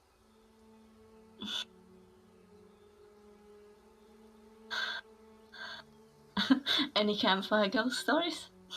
Terrify the pants off of us? Shared a few of them already. The story about the child seeing the shadow. Yeah, that's heartbreaking. Well, it was a little closer to home. It wasn't just a children's story, it was the village over from us. Yeah. If you ever wanna hang around a campfire and tell a few stories among us, if you're okay sharing that with us, I mean... Slowly. Yeah. You've been... even not just as the word as it is known here, you've been a bit of an outsider in general cultural folk here. So I just don't want you to be lonely in a way.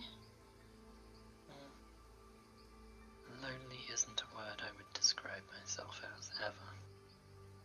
And that's good too. But still. I got used to being alone a very long time ago.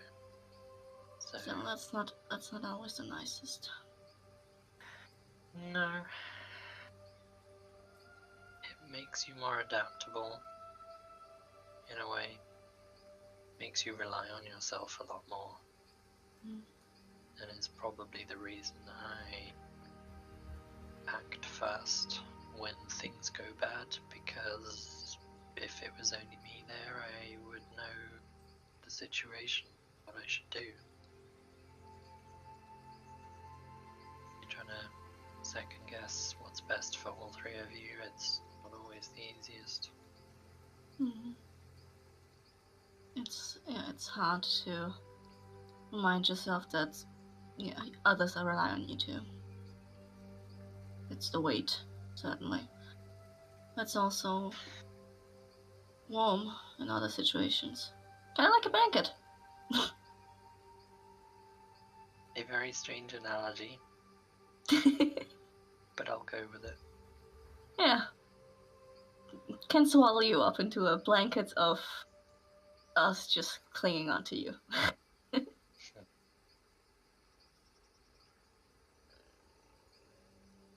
Yeah.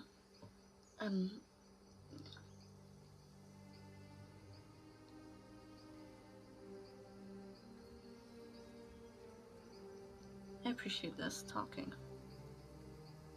I never know how to start a conversation, especially with you, I think, because you are more of the quiet sort of person, and I always feel like I'm gonna stick my foot in my mouth. But when it goes well, I'm happy about it.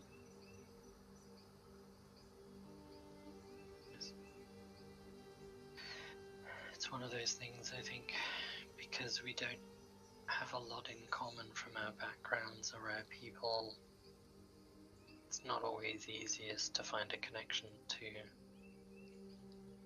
So bring we us have together. to forge that connection in the future. We've started that. We've Yeah. done some training together. We're getting the smithy together. Yeah. There will And be countless other things that we keep together too. With any luck, we keep the group together. oh yes, please. I don't know what to do with myself without you guys. Yeah. And Well, maybe you'll go sailing one day. oh, well, you've gotten your sailing feet a bit better than before. You haven't vomited last time, right? Didn't. Close call. Probably because I knew we were only going to be on the sea for like a few hours. Yeah. Much I mean, who happier knows? in the sea than on the sea. Yeah, I mean that's not too bad either. I like that too.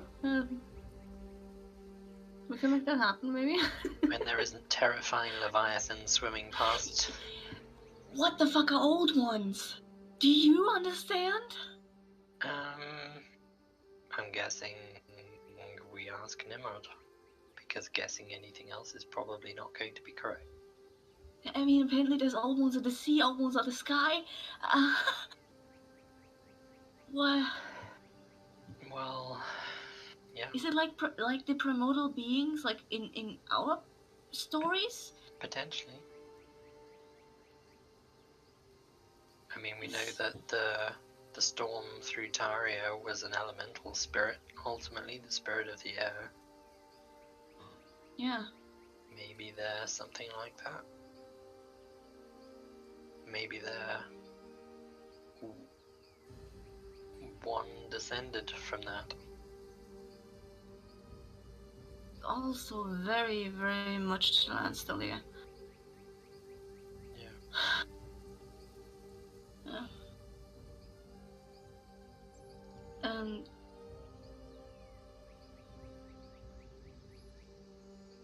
speaking about learning and all, and the smithy and all, because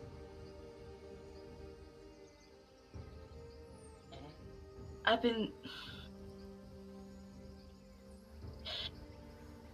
You said that you've tried to find and it didn't sometimes work to I don't know, connect with me or something like that, and was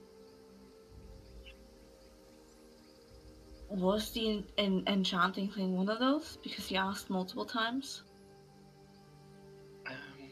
Yeah, I mean, obviously it was something you'd done that I hadn't.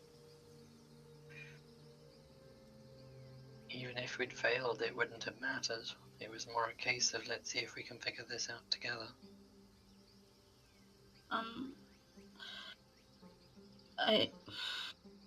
Fuck, he told me not to say this. I'm sorry then for not picking up on that. I didn't even think about it like that. I thought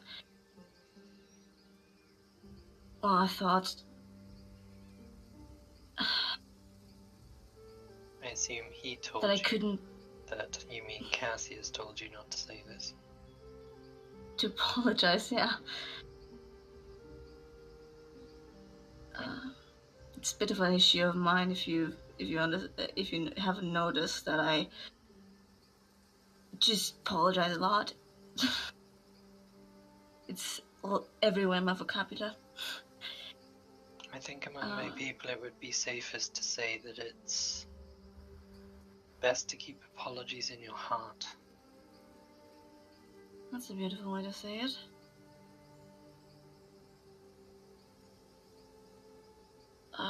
Essentially, the intention is that there's no point apologizing for the sake of apologizing. There is a point of... It's the best way to translate it. Apologies amongst my people don't come across as I'm sorry. They come across as I'm inexperienced, you're more experienced, this is what I did, this is how I messed up, can you point out something I could have done better? Mm-hmm. And my people treat it as a learning experience. Because whilst it's one thing to be sorry for your actions, if you keep repeating the same mistake because you haven't learned from it, then being sorry isn't going to fix it. Yeah. Yeah, that's true. And I didn't pick up on you wanted it as a bonding activity. I honestly thought it more in the sense... I figured you were busy, or I figured you had other things on your mind. I mean, not just that, my mindset was less on, hey, let's do this together, more than, oh, let's treat this like I did my trade. I am not even in any way or shape or form skilled in how to do this. I can't teach you without fucking up. Well, you figured it out somehow, and part of life is fucking up, Samira. You don't learn anything if you don't fuck up. Yeah, guess I'm a bit of a coward that way. I don't want to fuck up. I wouldn't call that being a coward, I would just call that being afraid. Everyone's afraid to make mistakes. Some of them are small, some of them are big. Mm-hmm. The important thing isn't to make a mistake or to be afraid of making a mistake. The important thing is to try. Yeah. Because if you're scared of making a mistake, you're not going to end up living life. You're going to end up hiding from it.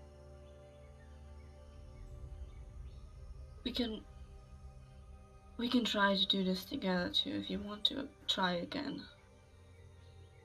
I mean, we're very far from an honest smithy, but I think I'm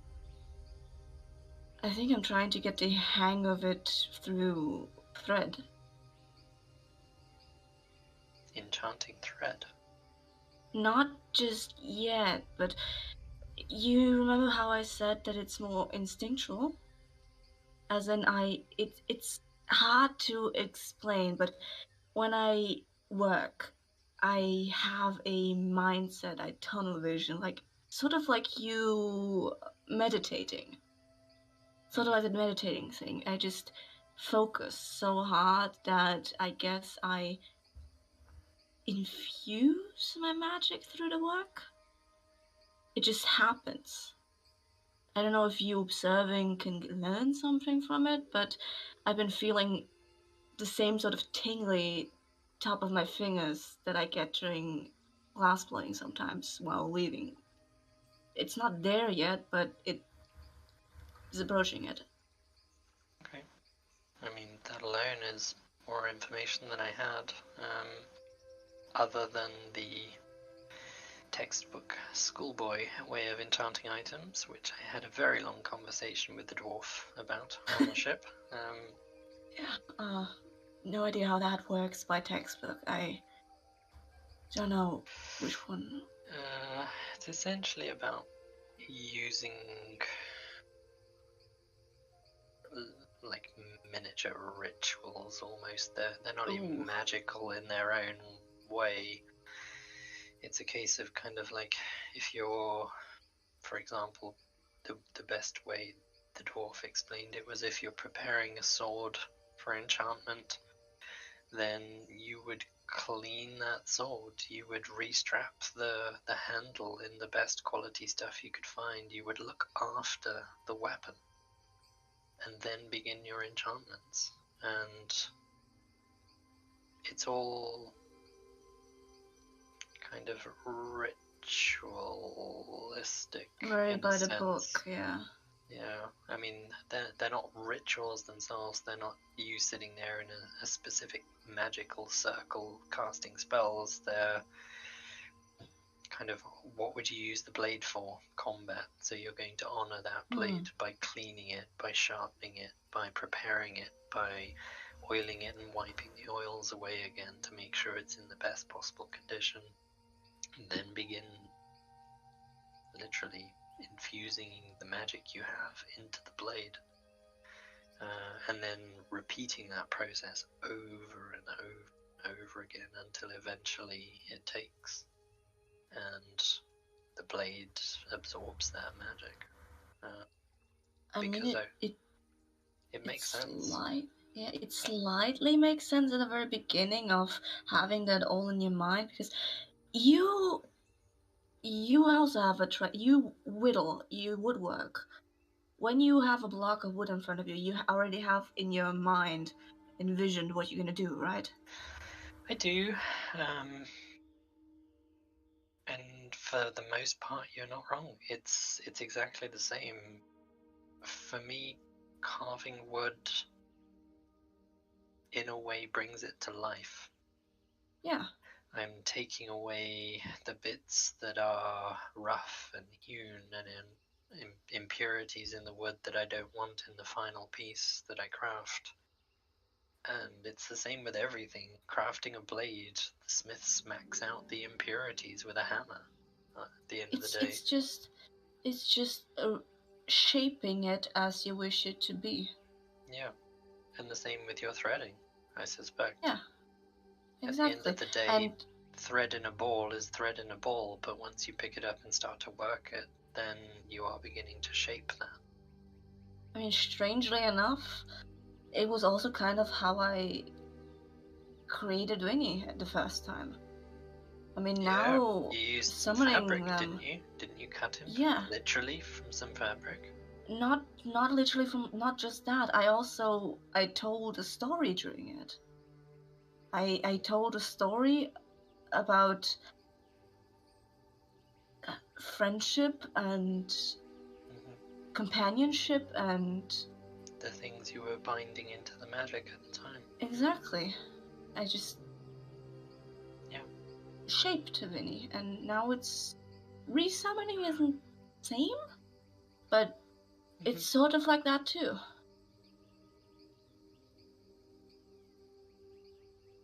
So I don't know if that helped. If you want to do this together, like enchanting.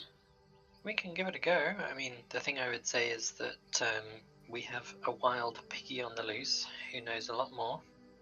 And I suspect once we're done with the next part, obviously we do know the researchers know how to find the next part. So we're going to end up being with them again at some point anyway, once they're finished being all their different little animals. Then maybe it's a conversation we should have and sit down with him about. And maybe the way he enchants isn't the way you and I will enchant. Maybe it will be subtly different, but I suspect there will be overlaps. That's usually so with trade. There's always some sort of... Every smith works blades a different way, but at the end of the day, there's always a furnace, there's always a hammer, there's always a smithy, and there's always a smith. How they work doesn't really matter as long as you can end up with the same result. And for a lot of the time, I suspect that's practice. We are probably for going to sure. mess up on the first couple of things we try and do ourselves, but they are learning experiences. I'd be stunned if I got it right the first time. Yeah. Yeah, I honestly, in all that I even got,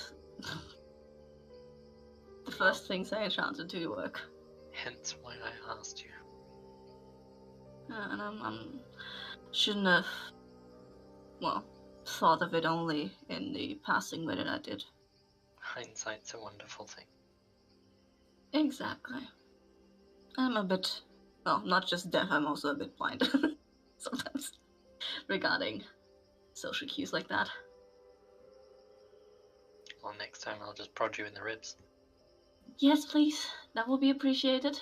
I need a bit of a firmer hand. Is it just easier if I say we're going swimming today and you don't get a choice?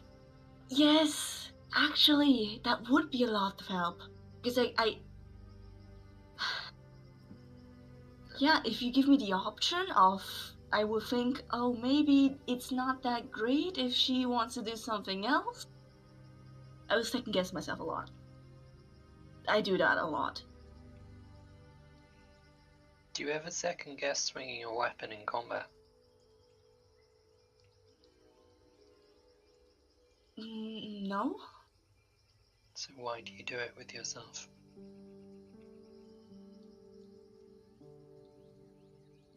Because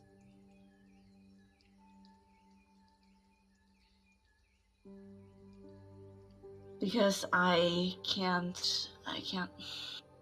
don't trust me in my regular life that much as I trust me in a field of arms.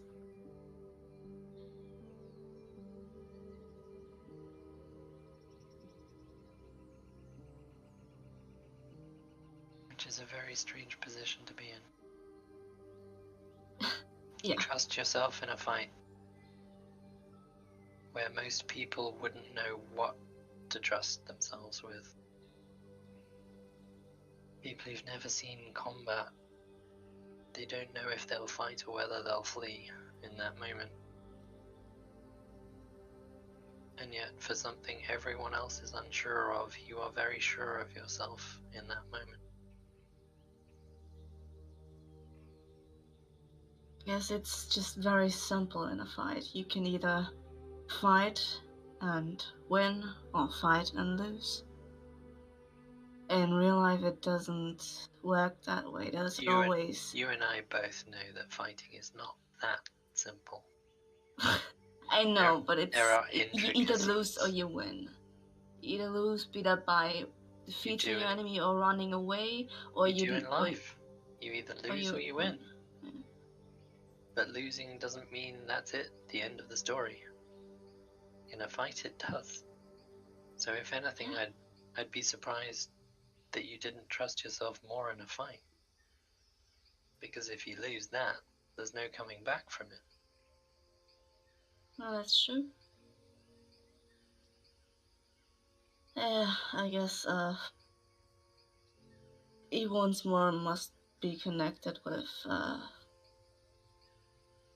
just fucking trauma in the past. Just me second guessing everything. Because I don't mean it in a bad way or anything. I just... sometimes I mistrust everything and everyone. Because I didn't back then and I suffered for it.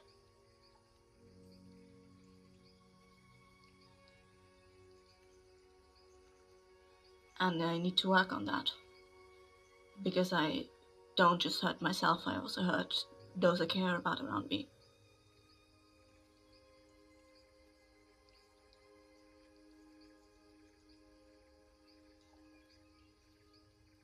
Well, if you ever need help working on it, I'm always here. Yeah. None of us are perfect. We've all got our demons. We do. I just need to, not just keep each other in the dark. I share them. Share the weight, I guess. A burden shared is a burden halved. For the most true. part. Yeah. If that burden is a bread loaf, then you'll probably lose the other half. I mean, that's... Especially if Cassius is involved.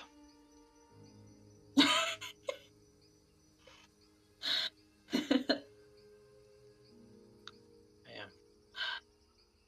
Alright.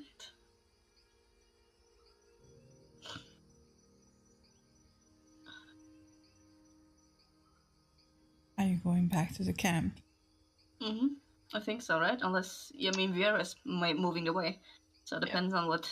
Slowly steering us back towards camp. Okay. Well, you get back to Layla, just still sitting there with Cassius's head in her lap and stroking his Cassius hair. is sleeping? No, he's just resting. He's not sleeping. Probably as you arrive. I flick a copper coin at him. Wow. Layla catches it. Oh, let me do... Does she? Yeah, she will Oh, try. Lord. Let's see. Let's see. Yeah, because you're bothering her man. I can't have that. Don't let me down. Okay, sleight of hand. Nope, Right. she doesn't catch it. Bounce. Does it bounce off Layla's forehead and then land on Cassius's No. forehead? I just I lands aimed on at Cassius, not at Layla. Yeah, so that It hits doesn't- AC. Yeah. You open your eyes and just see a coin flying at you. Can I have a chance to catch it? With disadvantage, because you had your eyes closed. I'll take it. Disadvantage,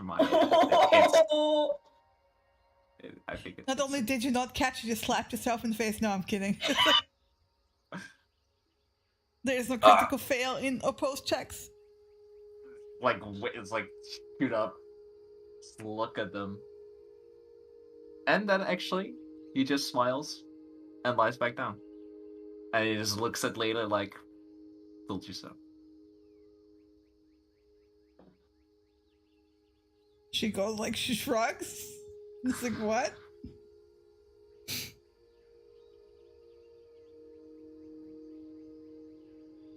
She looks at everyone, it's like, are we all right now? All of us?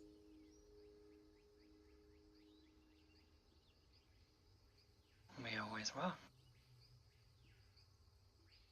Sure. What you're talking about?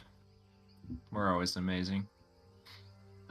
Well, there is one more thing I wanted to talk about. And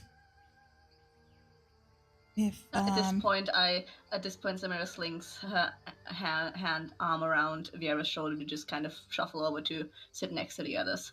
and I wanted to make sure that you guys are all talked out before I bring this up.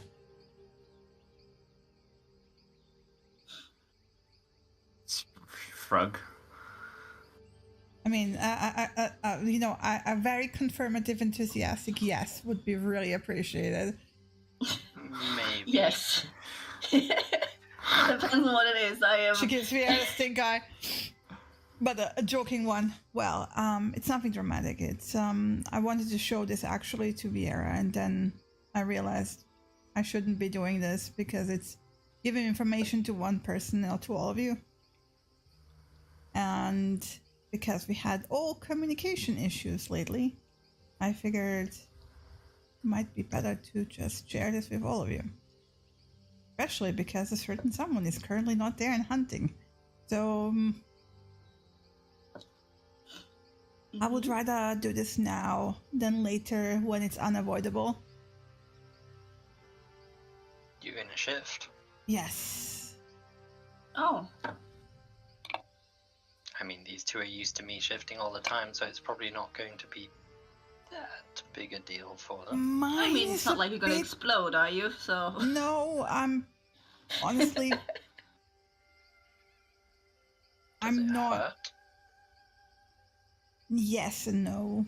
I got used to it. It's not as smooth of a transition like you do. Mhm. It's a bit more visceral. Visceral. I thought I heard something before. Well, I will not shift. Like, I'd rather like do this in the darkness and then just come out, so you have time to like take it in. I mean, whatever you're comfortable with.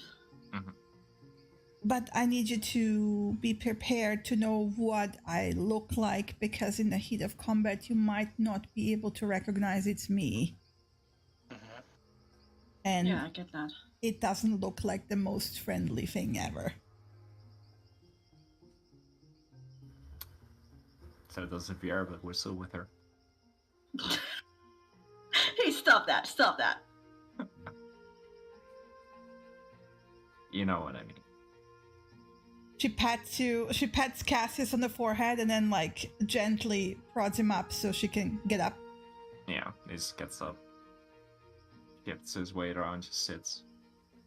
And then she will back off until she's like, the campfire is no longer shining on her and she's outside of your dark vision. And then you start hearing the very, very visceral sound of bones cracking. And wet, sludgy sounds. Mm-hmm. And then there's a moment of silence. And this music doesn't sit well with this at all. Just give me a second. This is horrible. There, much better. And the first thing you see is a pair of ethereal blue eyes. Bluish green, shimmering, kind of like... It's almost ghostly, right? It's not the typical cat eyes like you would see them in the darkness, just like two discs. It's similar, but it's more like as she moves, because she kind of moves slightly from side to side, you can see like it's almost prowling. This is like afterglow in the darkness, like a streak almost that follows the eyes. And then she gets closer, but before she even steps into the firelight, you can see two pointy tendrils coming into the light first. And then Do I very... recognize this particular creature? I mean, right now you don't see it, okay? Like, wait I got dark first. vision, I'll remind you. Yes, but you're also standing like, are you behind or in front of the firelight? So it's like behind your back. Obviously, I'm standing with nothing between me and where Layla is emerging from. Okay, yeah. You're not standing, I dragged you over to sit down. Like... Rip. Never mind. So? Well, she said I'm sitting down, apparently. Yeah, I slung my arm around you and just shuffled over to sit down next to the others. Well, then you're sitting. There you go. Rip. I didn't say that. He didn't say anything against it before. Yeah, fair. And then a head comes out. A very skinny, black, in the widest sense of the term, cat. You know how a Braff like melds with the darkness. This is a very similar thing, but you know, a Braff has like flesh to him, you know, muscle, fur, right? This is almost like black, leathery skin stretched over a skull, right? And as she slowly steps forward, it's two front legs, 4 long front legs, followed by 2 hind legs, and ultimately this very bizarrely skinny... It's like, you know, those like skinny cats that have no fur? Mm-hmm. But black. Egyptian. Yeah. But it has 6 legs, and these 2 muscular tendrils growing out of its back. Chris, I mean, you all know what a displacer beast looks like. But Chris, I don't know how common they are. I don't think they're very common for the high forest to begin with. So you would have to roll me, a nature check to see if Viera would actually recognize it as a displacer beast. They are native to the high forest. Yeah, then. So then, they only hunt in the deepness of the wild forest, though. Yeah, so I'd probably still have to roll a nature check. Yeah, roll a nature check, and we'll just apply a lower DC. Well, that's a lovely picture. You're welcome. Just normal. Yeah. Oh. Yeah, you recognize this. You've seen creatures like this before. Looks like a very hungry displacer beast, though, I suspect. Yeah, again, she did warn that it's that most people who would see her like this are kind of afraid of her. It does look like a creature from nightmares. I can't imagine why. Yeah, can't She's adorable. Yeah, totally. The two of you probably never even heard of such a thing. So, this is what she comes out as. Mm-hmm. So I do recognize it. Yes. 100%. The first question I'll ask is, do you understand me? She nods. Can you shimmer? Yes, and she does. So this describe it like it's because it's basically she kind of like phases out of existence for a moment and then just appears somewhere else. Oh. Huh? That's nifty. Yeah. And Cassius will actually get up at this point and just walk towards her. You get a bump from the side. Like something gently nudges you. From a direction where she was standing before. Yeah, I mean, in the high forest, these are displacer beasts. At least that's what it looks like, and it's got all the traits of it. When she's fighting in combat, she can also shimmer. So there will be... The best way to describe it is if you cross your eyes and look at something, you'll see multiple versions of that one thing close to each other. She That's can probably very also useful. do that. So in combat, you're never sure if she's 2 feet to the left or 2 feet to the right because she's got multiple visions of herself overlapping. It's incredibly useful. She can also basically shift herself around as well. So she can, a bit like I do, I can like teleport very short distances. She can do that too. So... And there's no crack of incredibly loud thunder or white light, so got something on top first. There's no loud crack of thunder when I do it either. I know! You're badass! There's just a little bit of mist left behind, silvery mist. The image of her, form shimmers and she appears where she has been before. She also kind of reaches forward with the tendril. You can see that there's like very sharp barbs at the end of it. It looks vicious. Cassie will avoid that and basically kind of just like get on his knees and just like spread his arms for her to come in because she's shimmering around. And just look at her.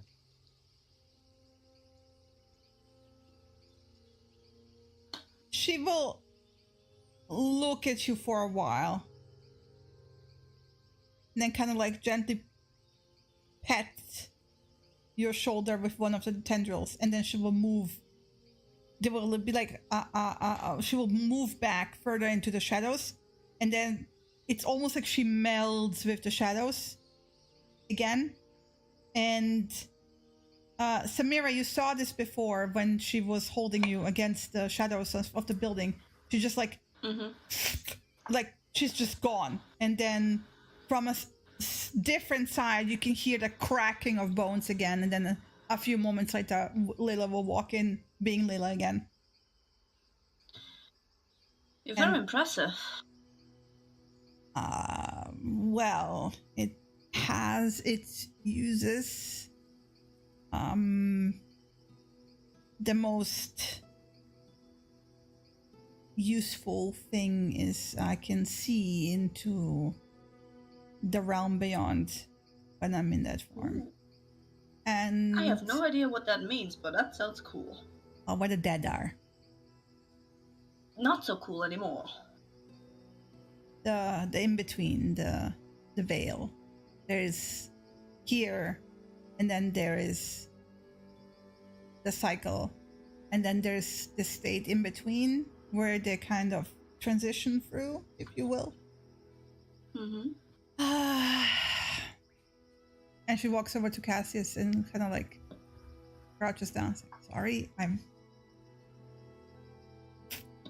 don't want to be cuddled in that form, really. Still working on it. No worries.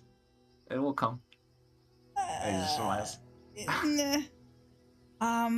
But one of the properties of that is that if I can defeat one of the nightmares, I can eat it. And then it's gone. And that's why we call it Sin Inters. So can you eat Misha? I mean, yes. What will that do to you? I mean, it will give me indigestion for a few days, but it's gonna be fine afterwards. But especially with him, because you said he was quite a bad one. Was a... yes. Sometimes it needs a bigger Sin Eater to eat a bigger nightmare.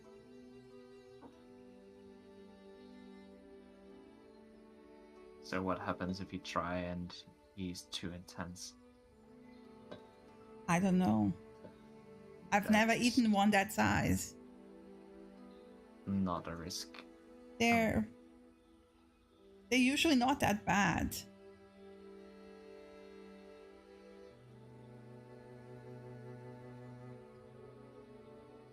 Look, you have done this before. You know probably better than I will, but there's a risk that I might do something to you. I cannot tell you anything, but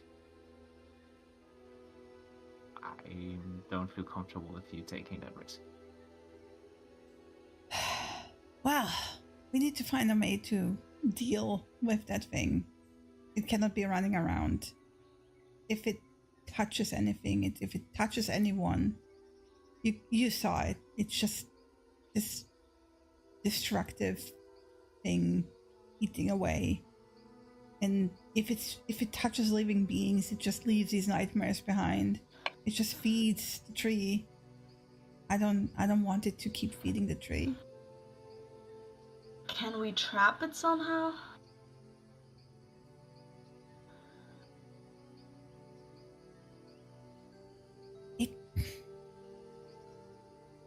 The world has been like this in a world for 400 years. They are trapped. This is why they came to be. Their cycle is interrupted. And for the most part, they stay on the other side and they can't really cross over. But sometimes if their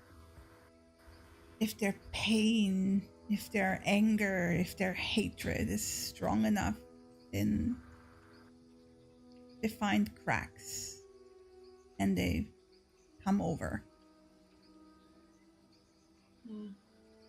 They're not, how to put this, they're not evil, but they're not great either. They just are. And that's what we do. We get rid of them. Because they're not supposed to be here. It's not natural.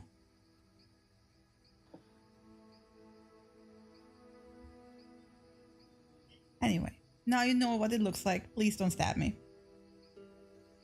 And yes, I'll do my I best am not to. sensitive to silver.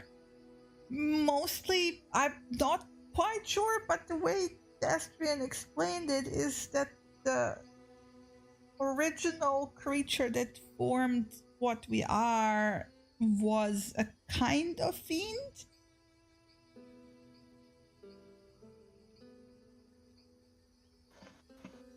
Mm-hmm. Anything. Well, oh, he's gonna love it that I'm explaining this. He's probably sensitive to silver as well, Destrian. Just finding that out. It has something to do with a war long ass fucking time ago. As you can see, this is like a repeating thing in this world, where like the Celestials and the Fiends they were fighting, and the Celestials basically poisoned the metal that was native to the Fiends. The thing that gave them strength became their poison. So anything that is descendant from that line is sensitive to silver.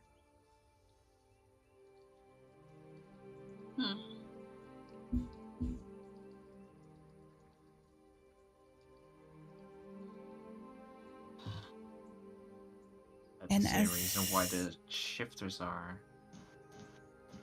Sounds like a good Is reason that- to enchant it.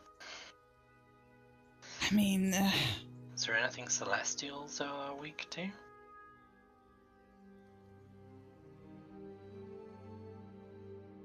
gold? Really? Gold? Yeah.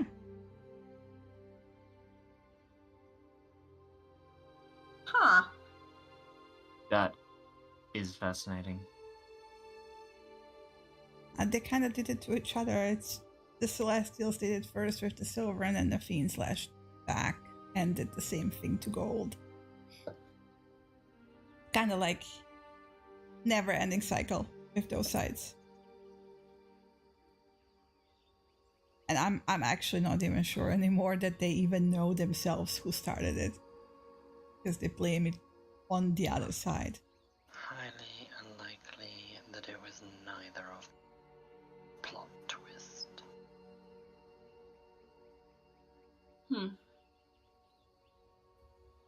It's been a lot of millennia since that happened. Mhm.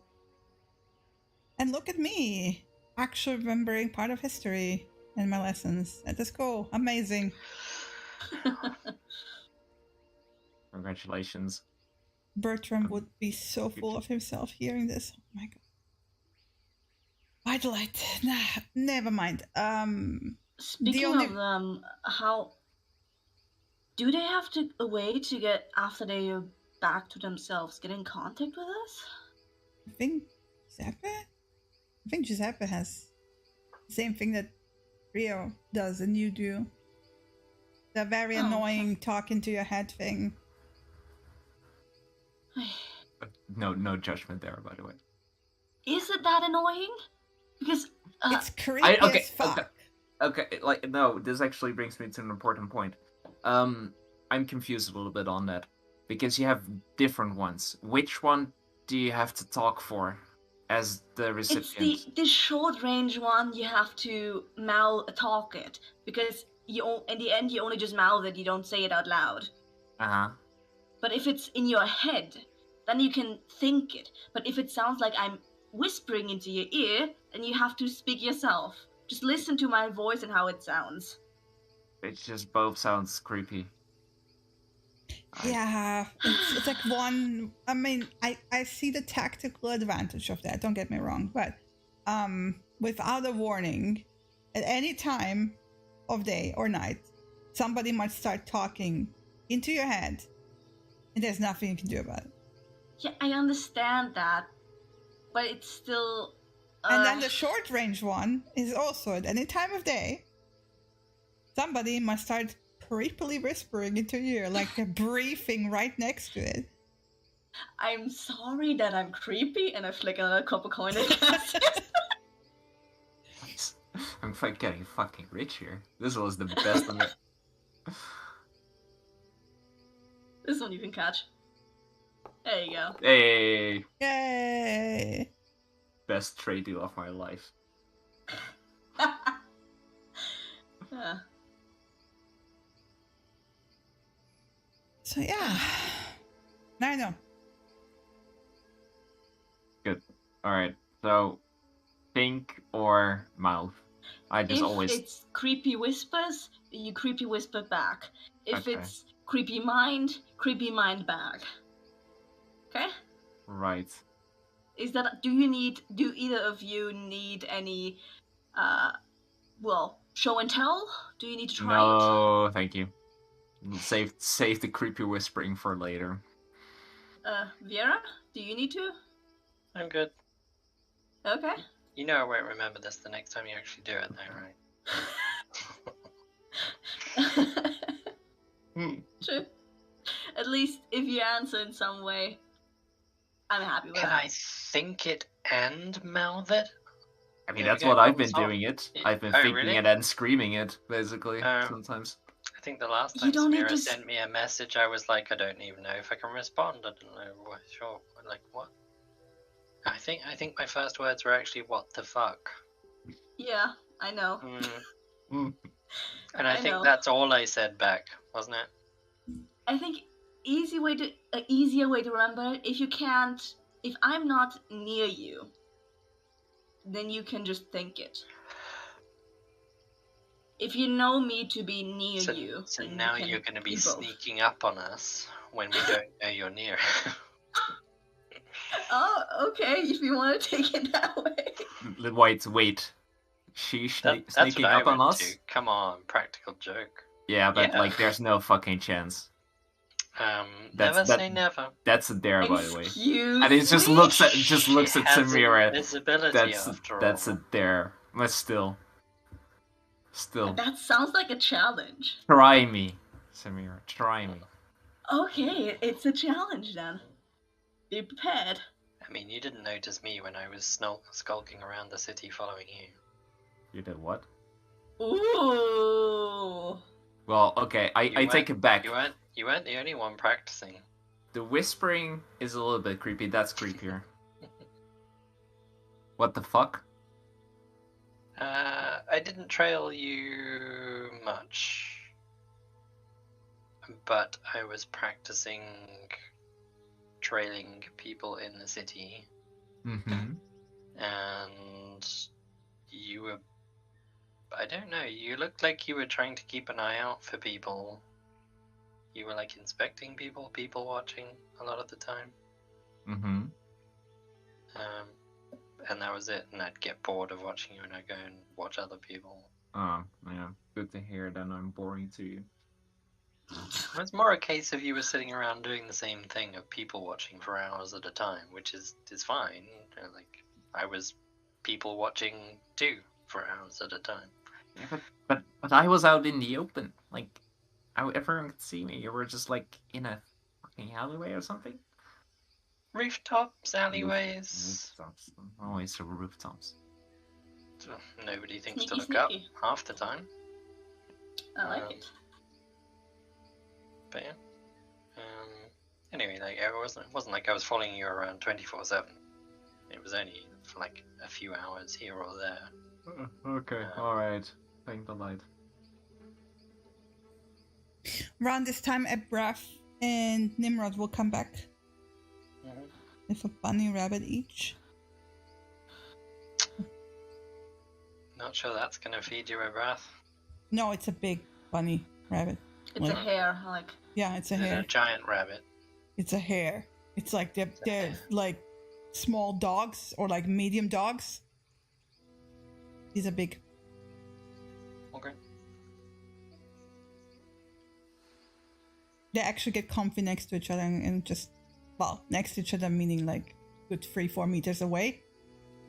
So they can see each other, but they, crack away on nom nom nom. Mhm. They get like the sound of bones cracking and, wet sounds of animals eating other animals. I mean, compared to what we just heard. Yeah, it's You know how in Stranger Things in the last season there was also like the bone breaking and stuff? Yeah, like that. Mm. Delightful. Yes. Amazing. It's like, you know, from a Saw movie. There you go. What another lovely comparison. Yes. Yeah. It is the stuff. It is the creature that hunts nightmares. It's all AKA, good because it's more Viera scary hasn't than nightmares. Viera hasn't seen Stranger Things or saw the movie, so she has no Saw the reference to movie. it. And she's used to animals eating other animals, so, you know, the bone cracking sound is just fine. Saw the movie. For Saw the movie. Oh my god. But yeah, so they happily eat away at that thing with the cot. Alright, I don't know about you guys. I'm going to pass the fuck out. I've already slept. Oh, Good night. I'll obviously God, keep yeah. watch. Well, Layla, I guess Layla, are you gonna keep watch, Layla? Yeah, I'm gonna keep watch. It's fine. Yeah. Excellent. In that case, I am going to do the rounds, and I'm just going to go searching the plains. Okay. Obviously there's nothing in the immediate vicinity, but I'm just gonna circle around the camp at anywhere from a distance of up to about 1 kilometer away. And I'm just gonna go herb gathering, and I'm going to go gathering not sage berries, not antitoxins. Just see what you everything. find. Everything else, yeah. Happy hunting, I'm gonna pass out. Let me find.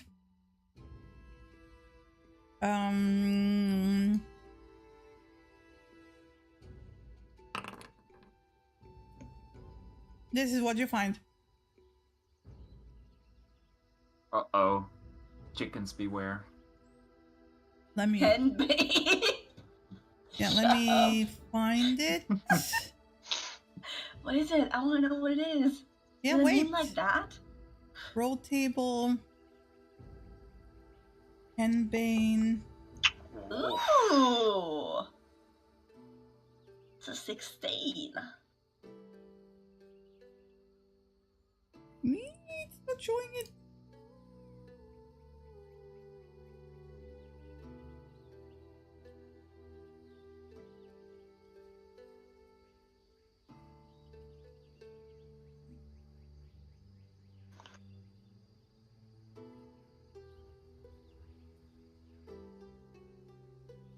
Oh, it's for some reason not opening it up. Wait.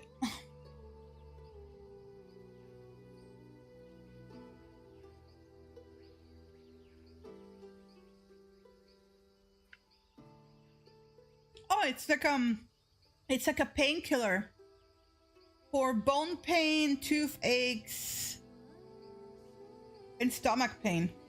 It's an analgesic and sedative. Sedative. So if I make that concentrated, potentially a sleeping poison.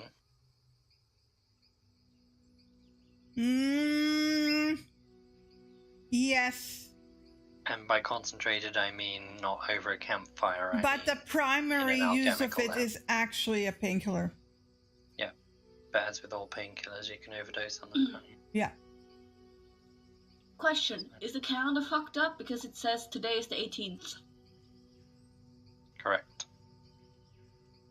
No, it's fucked up. It's not supposed to be the 18th. Yeah. I hoped we'd have noticed if we skipped 1.5 weeks. I don't know Surprise. how to skip that. Timey-wimey Yeah. stuff is all a little bit mad around here anyway, so...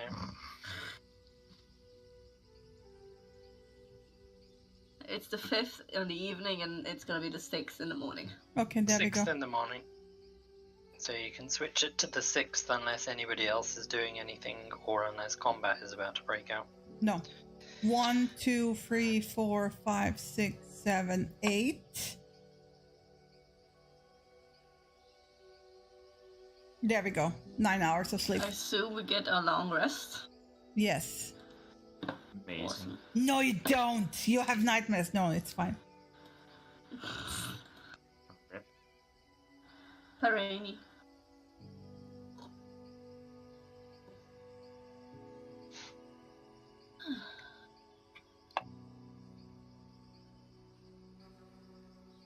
I'm just slightly confused why this didn't open up the entry of Henbane. Why what didn't? Because it came up an error and said new pop-up window couldn't be done because you already have a pop-up window. No, I don't know it's if not. it was related. Yeah, it didn't let me open up the...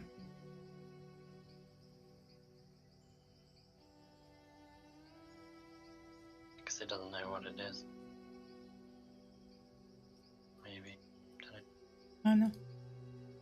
I'll figure it out. Yeah. Ah, because I've searched in the wrong thing. Ha ha ha! I found it. Hooray! Alright. There.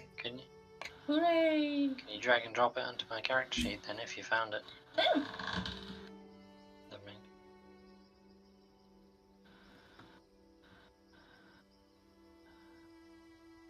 oh, that's something completely different. Yeah, because I googled it in the meantime and then it sped out the... It did say it's an alkaloid as well, so you can actually make, you can make poison out of it. Mm-hmm. Right now, Foundry's fucked, so...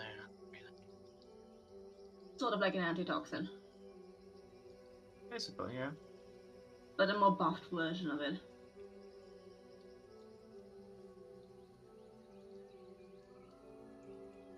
Let me see if I can actually drag and drop it into your inventory. The buffed version of an antitoxin. That's cool. Yeah, it's in your inventory. Henbane. It was already in my inventory, because I created one called Henbane. Oh, never mind. Then it didn't work with me drag and dropping. RIP!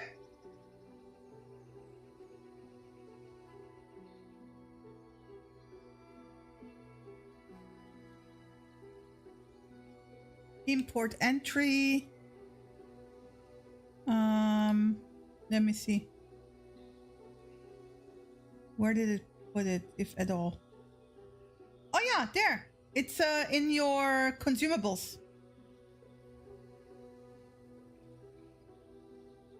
Makes sense. Underneath the vial of giant spider venom.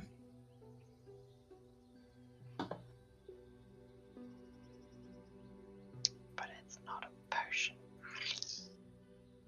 I mean, you It's have not something that you to... can consume. It's a raw because- ingredient. Yeah, you can still consume it, no worries. This isn't where I put this shit in my character sheet. You can add it to what type of item it is, and then it will put it there. Or you can just drag and drop. You can? You drag drop sometimes doesn't work for me.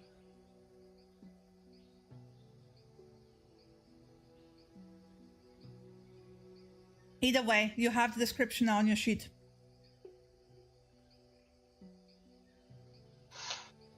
Mm-hmm. Mm-hmm. Mm-hmm. Mm-hmm. Mm. So before, like, I also want to point out that because you actually bypassed the crossroads, the landscape changed to this. Ooh, Aw. okay. Ooh, That's nice. nice. Slightly different. Yeah. Bit more trees. That's lovely. But as you as you move on, the hills become a bit taller. The trees start popping up, and then you start having like proper meadows.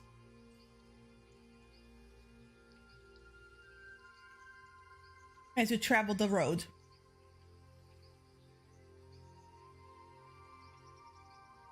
That's much more comforting and familiar than just flatland.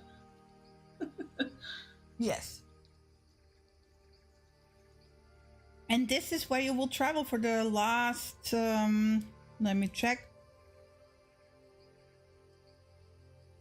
18 miles. You're traveling at 3 miles an hour. So 6 hours. Hmm. So you will depart when it gets light. Have some breakfast. Minute. So you're leaving exactly at 6. Is it breakfast from rations, or do I need to reduce that, or because I have to No, be track of ask them? everyone else. Is anyone eating rations? Yes. Okay, that's 1 yes. Here. Yeah.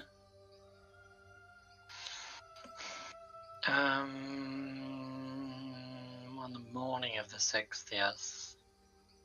Okay. From Nimrod or Layla? Yes. Okay. Awesome. Good to know.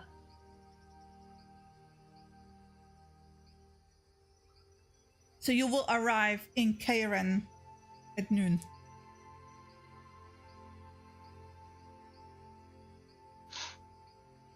Sounds like we arrive in Kieran at noon. Mm-hmm. Unless anybody else wants to do anything. Or say anything. Not particularly. Not right now. Basically just walking. I think at this point Kessel will also be just like walking sometimes with the others. Not only with Layla. Yeah, I mean, at this point, Layla is also like, just, walking along with the group. Mm-hmm. Yeah, it's less separated. So yeah, this is where we're gonna stop for today. What? We're like 8:30.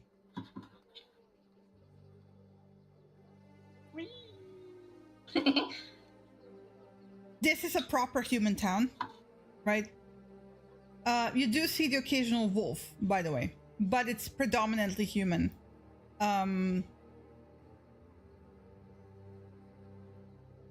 It just looks like a normal village, honestly. Like, people going about their farm. So yeah, this is where we're gonna kick it off next time. Okay, good to know. Good to know. Also at this viewpoint, because that will be beautiful. Yes, Mm-hmm. Nice. It's very pretty. It's very Yeah. pretty. we come from the road, from, Shouldn't you have good maps, Lefty? Yeah, I spend hours looking for pictures. And now that I'm The not most restricted depressive one is anymore. going to come up. Shh. Shush. Shush. Okay, and there we go. Anyway, this is where we stop for tonight. Mhm. Let me end the session. I will be